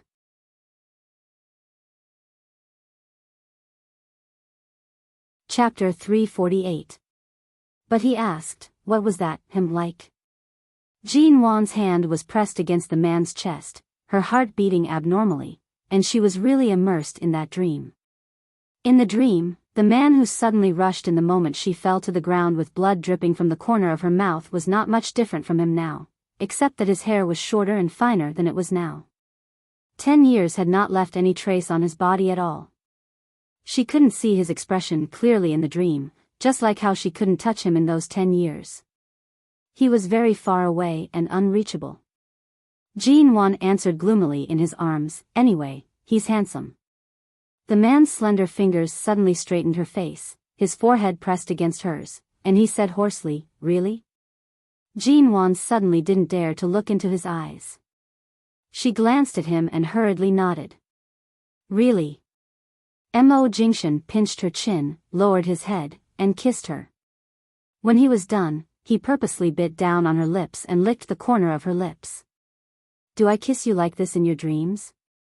Jean Wan, of course not. That him was someone she couldn't even see if she wanted to. She pressed her back against the bed, closed her eyes, and turned her back to him, answering vaguely, "Anyway, I'm not as naughty as you are now. I'm going to sleep." "Aren't you sleepy?" I'll hold you to sleep." He was behind her, holding her in his arms. Shine Group's cooperation dinner was held 4 days later, which was equivalent to the 5th day of the year according to the Chinese New Year. After all, it was a Chinese company, and it had many connections with many Chinese companies, so it was indeed very suitable to hold a dinner party on this day. In addition to the cooperation of various companies, such a dinner party was also held because of the New Year's atmosphere, so it was not too serious. There was a lot of food and drinks. Because Jean Wan was pregnant, she didn't wear a tight dress, but bought a loose doll dress suitable for the dinner party. She tried on a white chiffon dress. She originally wanted to wear high heels, but Imo Jingshan refused. She was not allowed to wear high heels because she was pregnant, so she had to change into a pair of flats. Tonight's banquet, Nan Heng was also present. Fong Ling was also present. She didn't wear a formal dress but still wore that cool, black outfit. As soon as Jean Wan saw Fong Ling, she asked Imo Jingshan to greet the executives of those companies first, so that he wouldn't have to worry about whether she was suitable for the smell of alcohol and refuse others' toasts every time. "Mrs. Imo, why don't you go with CEO Imo?" Seeing Jean Wan suddenly come over, Fong Ling asked in confusion. "He's already introduced me to everyone, but it's really inconvenient for him to take care of me all the time. I said I wanted to come over to chat with you, so he let me come over. Jean Wan blinked at her and then glanced at Nanhang. Did you come with him? Feng Ling's expression did not change. He is the boss of the base and also my boss. He asked me to come, so I came. Why are you in such a hurry to distance yourself? I didn't say anything. Jean Wan was about to take Feng Ling inside to find a place with fewer people to stay for a while when she suddenly caught a glimpse of Shuyan. Shuyan came with the Yin family and did not stand by Mo Xiao's side today. She also saw Jean Wan. When their eyes met, Shuyan smiled politely at Jean Wan, looked away, and stepped on the red carpet to the VIP area inside with the Yin family. You've been in the United States for so long. How much do you know about the companies and families that Shine Group often deals with? Jean Wan picked up a glass of champagne and played with it in her hand, as if casually asking Feng Ling next to her. Feng Ling decisively took the glass from her hand, stuffed a glass of juice into her hand, and answered, the dozens of Chinese companies present today are all closely related to Shine Group, but there are also people like Miss Sun and Miss Su who are related to Mr. Mo, but most of them admire Mr. Mo. There are also many young ladies from aristocratic families who have been neglected by him many years ago. Miss Su is entangled with Mr. Mo only because she had a relationship with Mr. Mo a few years ago, and Miss Sun is the one that Mo Xiaoza sincerely wants to matchmake. As for the others, I basically can't remember their names. Jean Wan raised her eyebrows. Based on this situation, in fact, Mo Jingshan and Mo Xiaoza were both very principled people. At least one of them had a relationship with Mr. Mo, and the other was the daughter-in-law that Mo Xiaoza unilaterally wanted. As for the others, they were very common in the upper-class circle. Not to mention Mo Jingshan, even she had been pursued by many men in the upper-class circle in China, but at that time, she was proud and arrogant and ignored everyone. She didn't have a complicated relationship with anyone, except for Xing Yihan. However, she kept him at arm's length and didn't have the slightest ambiguous relationship with him. Thinking of this, Jean Wan felt more or less at ease. It was just the love between some young men and women in the circle. People couldn't control other people's love for them, not to mention that her husband was really outstanding. When Elder Su came with Su Jilan, many people present must have attended the engagement party of Su Jilan and Mo Jingshan. In an instant, many people looked at Su Jilan, and from time to time, some young ladies glanced meaningfully at Jean Wan. But what really attracted Jean Wan's attention was not these people, but the person who came with Su Jilan, Su Shui. After that soul-stirring farewell in Tea City, Jean Wan had thought that she would never see Su Shui again in this life. Mo Jingshan looked at the door and looked away from Su Jilan and Su Shui. At the same time, Jean Wan felt the man's eyes on her. She turned around and saw that Mo Jingshan had come over. Feng Ling, keep an eye on Madam. Mo Jingshan suddenly took a look at Feng Ling as he took Jean Wan's hand. Feng Ling knew very well what the two young ladies of the Su family would do. The moment she saw Su Jilan and Su Shui, she instinctively raised her guard. She nodded. The red carpet in the banquet hall was in the middle, and there were many ways to go, but Su Jilan seemed to deliberately pass here. She pulled Su Shui, who looked panic-stricken, to this side. When they passed by Jean Wan and Mo Jingshan, many people around them looked at them gossiping, wondering if there would be any sparks between Mo Jingshan's ex-fiancée and his current wife. Being glanced at by so many people, Jean Wan forced herself to look away, ignoring their boring gazes, and only looked at Su Shui.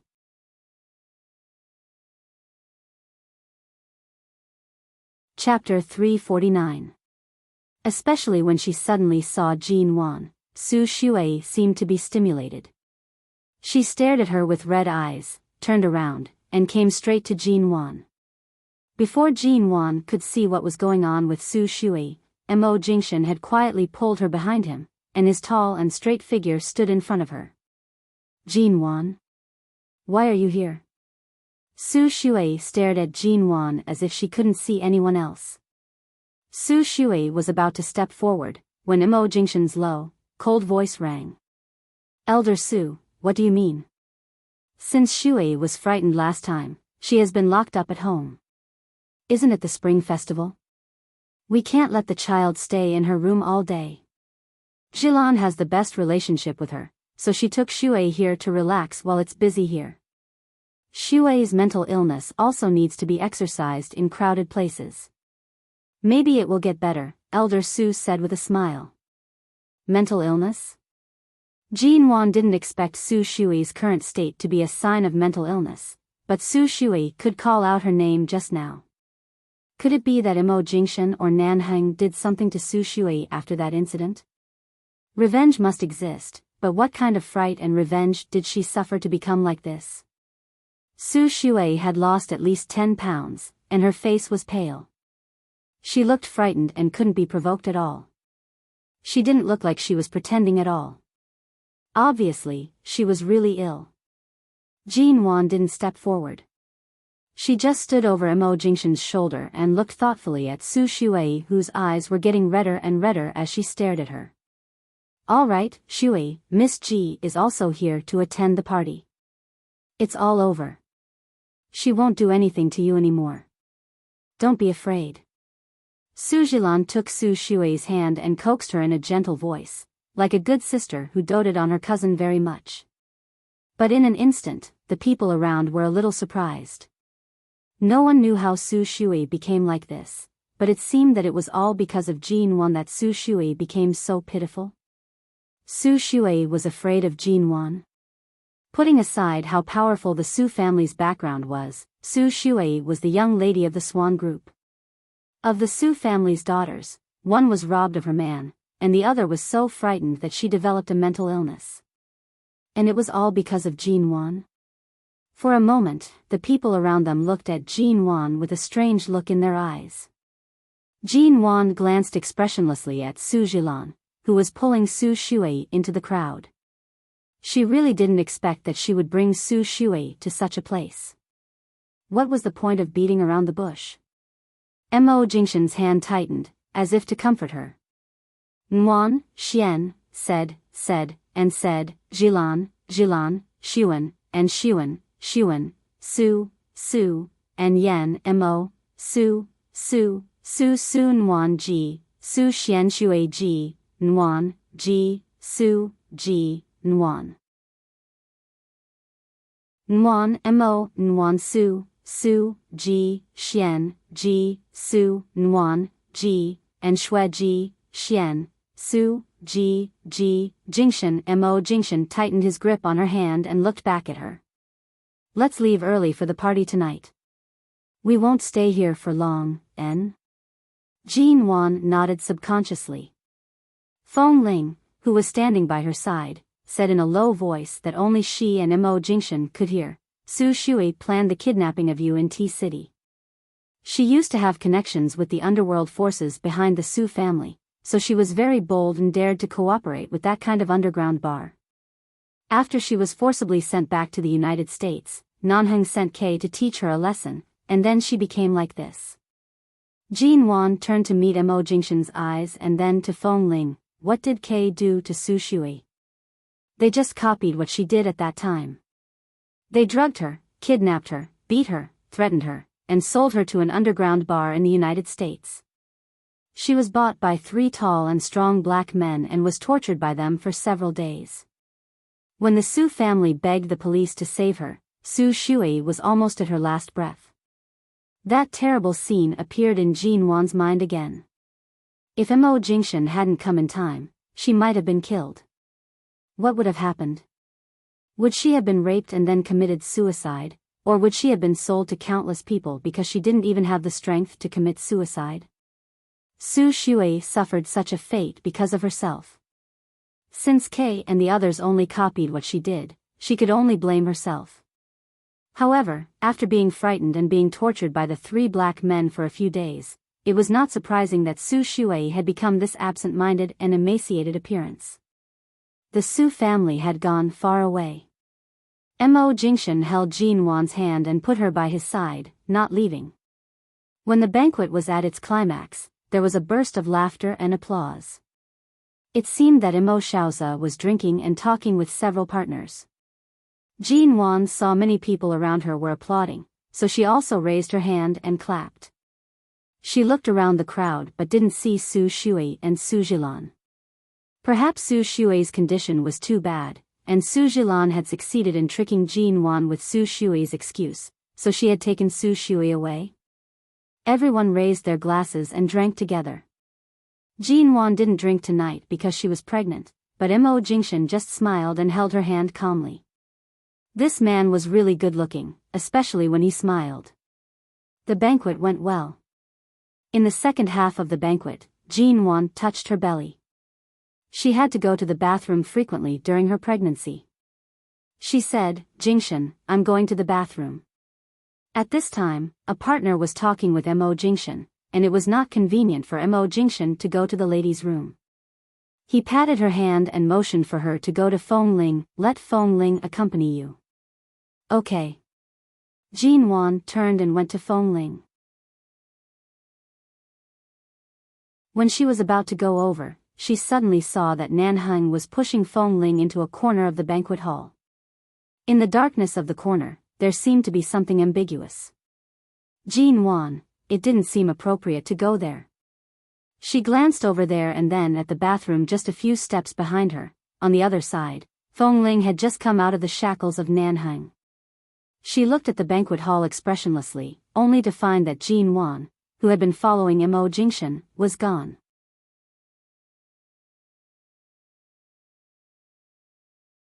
Chapter 350. Just as Feng Ling was feeling suspicious, suddenly, a scream came from the bathroom not far away. The scream didn't sound like Jean Wan, but it was drowned out by the bustling banquet hall. Only Feng Ling, who had just walked nearby, could hear it clearly. Feng Ling walked quickly to the women's bathroom and was about to push it open, only to find that the door was locked from the inside. "Mrs. Mo? Are you in there?" Feng Ling frowned warily, pressed against the door, and asked in a low voice. It was quiet inside, and no one answered. Even the person who screamed just now was silent. Feng Ling suddenly raised her foot and kicked the door hard. The loud crash startled everyone in the banquet hall. As the lock of the bathroom door was kicked down, Feng Ling quickly pushed the door open and searched inside with her sharp eyes, but there was no one in the bathroom. The scream just now was not Jean Wan, but the things scattered on the floor of the bathroom were Jean Wan's. A sharp pain came from her neck. Jean Wan frowned and slowly opened her eyes in a daze. The first thing she saw was Su Shui holding a fruit knife with a crazed look in her eyes, pressing the sharp side of the knife against her neck.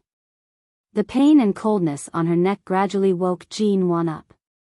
She was about to shrink back when Su Shui moved the knife back with her.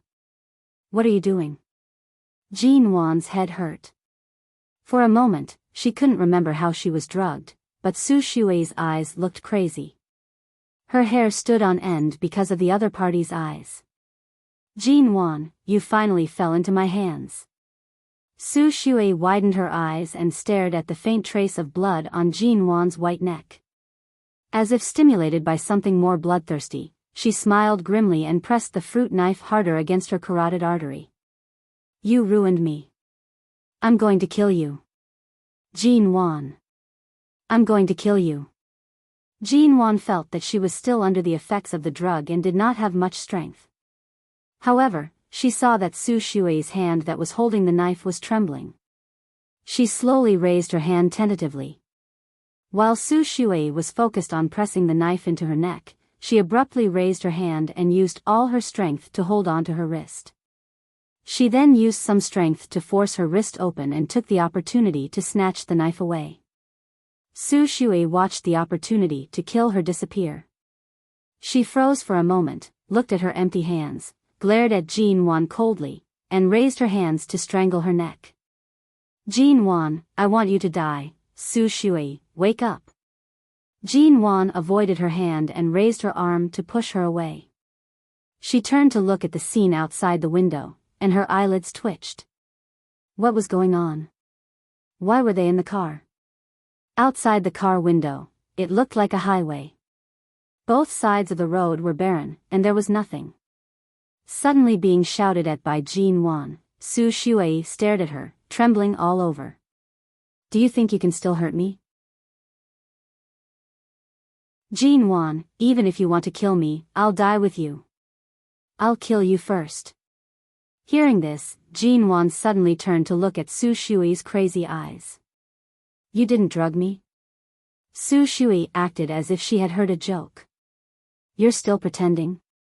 You relied on your ability to pretend to be innocent to make Mo Jingxian fall for you, didn't you?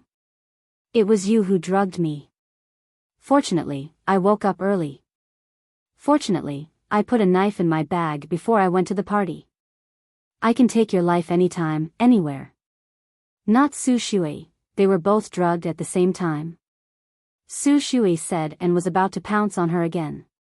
Jin Wan frowned and waved her away. Calm down first. While holding Su Shui's wrist, she looked up at the car. It was a new BMW speeding on the highway. She and Su Shui were in the back of the car, and there was a glass or thick plastic partition between them and the driver's seat in front of the car, so they couldn't see who was driving. Judging from the scene outside the window, the speed of the car was at least more than 150 miles per hour. Why were they drugged and brought into this car at the same time? Jin Wan raised her hand and pressed her forehead. She remembered that when she went to the bathroom, she happened to see Su Shui in there. At that time, Su Shui was standing in front of the mirror in the bathroom and applying lipstick. She looked at Jin Wan through the mirror as if there was an abyss in her eyes that was about to swallow Jin Wan. Her eyes were very strange, revealing the same madness and hatred as now. Jin Wan only took 2 steps in and subconsciously wanted to retreat. She didn't want to be in the same place with such a mentally unstable person. However, before she went out, 2 women suddenly ran in behind her who were eager to go to the bathroom. She didn't see them clearly, but she did want to go to the bathroom at that time, and there was only one bathroom on that floor. Seeing that she and Su Shui were not alone here, Jin Wan avoided Su Shui and went to the door a little farther on the other side. When she came out of the cubicle in the bathroom, Su Shui had disappeared. Then Jin Wan went to wash her hands. As soon as she put her hands under the water, she suddenly heard a scream from the soundproof door nearest her. The voice sounded very much like Su Shui's. She shivered all over and instinctively turned to walk out. At that moment, the cubicle door behind her was opened with a bang, and someone rushed out. Before Jin Wan could get out of the bathroom, she was dragged back, and the door of the bathroom was locked by the 2 strong women. A wet cloth covered Jin Wan's mouth and nose, and the pungent smell made her more and more dazed until she lost consciousness. Everything happened in just 2 or 3 seconds, and she couldn't react at all. But she never expected that she and Su Shui would be drugged and taken away at the same time. Listen. Now is not the time to be crazy. Jin Wan looked out of the window at the highway and the deserted hills and rivers on both sides of the road, and said solemnly, "We may have been kidnapped at the same time. Who asked you to go to the party? Did Su Zhilan invite you to go to the party with her, or did you unilaterally take the initiative to go with her?" Su Shui stared at Jin Wan. "Are you trying to drive a wedge between me and my cousin?"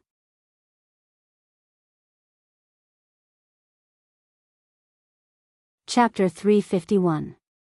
Seeing Jin Wan's cold and serious eyes, Su Shui was more or less shaken. Her slightly pale lips trembled before she reluctantly said, "Seeing that I've been locked up by my family for too long, my cousin's heart aches for me. She said she would take me out to relax." With that, she suddenly glared at Jin Wan. "Don't try to sow discord between us. I'm very close to my cousin. Even if there was a kidnapping, it would have nothing to do with her." She was stupid. She didn't know that she had been used once, and now she was being used a second time. She didn't know how powerful her cousin was. If they really had a good relationship, Su Zhilan would have stopped Su Shui from going to T-City to court her death from the very beginning. If it weren't for Su Zhilan's pitiful and instigation, Su Shui, who was impulsive, wouldn't have been bold enough to run into Mo Jingshan's gun. And today, if Su Zhilan didn't have a purpose, she wouldn't have taken Su Shui, who was so crazy, to the party. There was no way she could reason with a lunatic like this. Being driven at such a terrifying speed, Jean Wan felt nauseous again. She didn't know if the drug had stimulated her, but from the moment she woke up, a certain part of her stomach had been throbbing in pain. Jean Wan suppressed the panicky feeling of weightlessness, waved away Su Shui's hand that was about to pinch her shoulder, and patted the partition between her and the driver's seat. It was a layer of black glass and plastic, which should not be particularly strong. Jean Wan patted it again, then looked down at the flat shoes on her feet, and then at the high heels on Su Shui's feet. She decisively bent down and took off her shoes. "What are you doing?" Su Shui's eyes were instantly filled with vigilance because of Jean Wan's strange action. Jean Wan ignored her, raised the strong heel of her shoe, and smashed it hard on the partition in front of her. Now the car was driving at such a terrible speed, and there were cars of all sizes on both sides from time to time, and she found that the car had been driving in a straight line. She had to find a way to stop the car. The heavy thud startled Su Shui and made her shrink aside. For a moment, she didn't know what to do with Jean Wan's neck. Jean Wan knew that for a person like Su Shui who was stimulated and a little crazy, such noise would affect her mood, so she just silently banged on the partition and didn't ask her any more questions. Now was not the time to bicker. The two of them were in the same boat. If something happened, both of them would either die or be injured. Jean Wan smashed the partition hard several times, and a crack finally appeared in the middle. Jean Wan's hand was a little numb, so she continued to smash it with the other hand. When a huge hole was smashed in the middle of the partition, Jean Wan did not feel any joy or relief, but her heart sank in an instant. There was no one in front of the car. The car was actually driverless. From the time they were thrown into the car to the time they woke up, at least 10 minutes had passed. The car had been driving at a speed of 150 miles per hour. It was common to see a highway without any detours in the United States, but it was definitely not that simple to maintain the speed of the car with the two of them in it. "Now, do you still believe in your cousin?" Jean Wan stared at the empty driver's seat and asked in a low voice. Su Shui looked shocked and didn't understand. What did the driverless car have to do with her relationship with Su Zhilan? "Someone wants to use you to get rid of me, but they don't intend to let you live at all. Su Shui, you're really poor. You've done a lot of things for your cousin since you were a child, but in the end, it must be you who bear the responsibility, and your good sister, who is always protected by you, has always been like a cold blue lotus, untainted by the mud, hasn't she?" Jean Wan gave her a sarcastic look. Su Shui sat stiffly in the back as if she hadn't understood Jean Wan's words. He was stupid enough to begin with.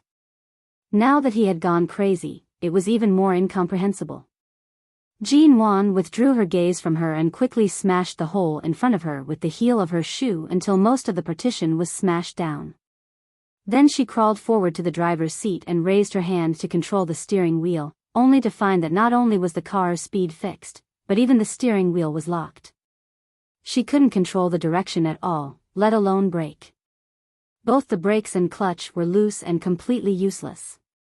Jean Wan lowered her head and looked down, only to find that the car had been modified. Several places under the seat had clearly been tampered with. She saw several thick red, yellow, blue, and green lines crisscrossing under the seat, and for a moment, she felt a chill down her spine. Could it be that this car was installed with a self-ignition system? Noticing Jean Wan's pale face, Su Shui immediately trembled and leaned on the seat behind her. "Can you stop the car?" Jean Wan glanced at her silently. Rather than saying that Su Zhilan was manic, it was better to say that Su Zhilan was a person who would do anything to achieve her goals. Her cousin, who was always considerate of her, was used by her to such an extent. Now, in order to get rid of her, she was even willing to sacrifice Su Shui's life.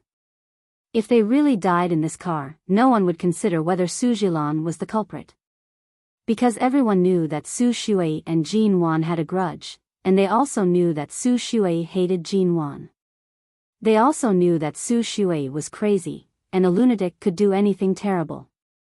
So, such a crazy and terrible act of mutual destruction could only be done by Su Shui, who was already crazy. By then, Su Shui would be dead, and there would be no evidence. While successfully eradicating her rival in love, she could also be cleared of suspicion. Feng Ling had said that Su Jilan was not simple. Sure enough, she was not simple. Jin Wan glanced at the wires hidden under the car. Her and Su Shui's bags were gone, and there were no scissors or other tools at hand. It was impossible for high-heeled shoes to break such thick wires, and it was impossible for her hands to break them. The wires were not so long that they couldn't be pulled up and broken. Jin Wan raised her hand and moved the steering wheel a few more times, but there was nothing she could move. She looked at the car again, which had been set at 150 miles per hour, and then looked out the window at the scenery of the road that kept moving backward at a terrifying speed.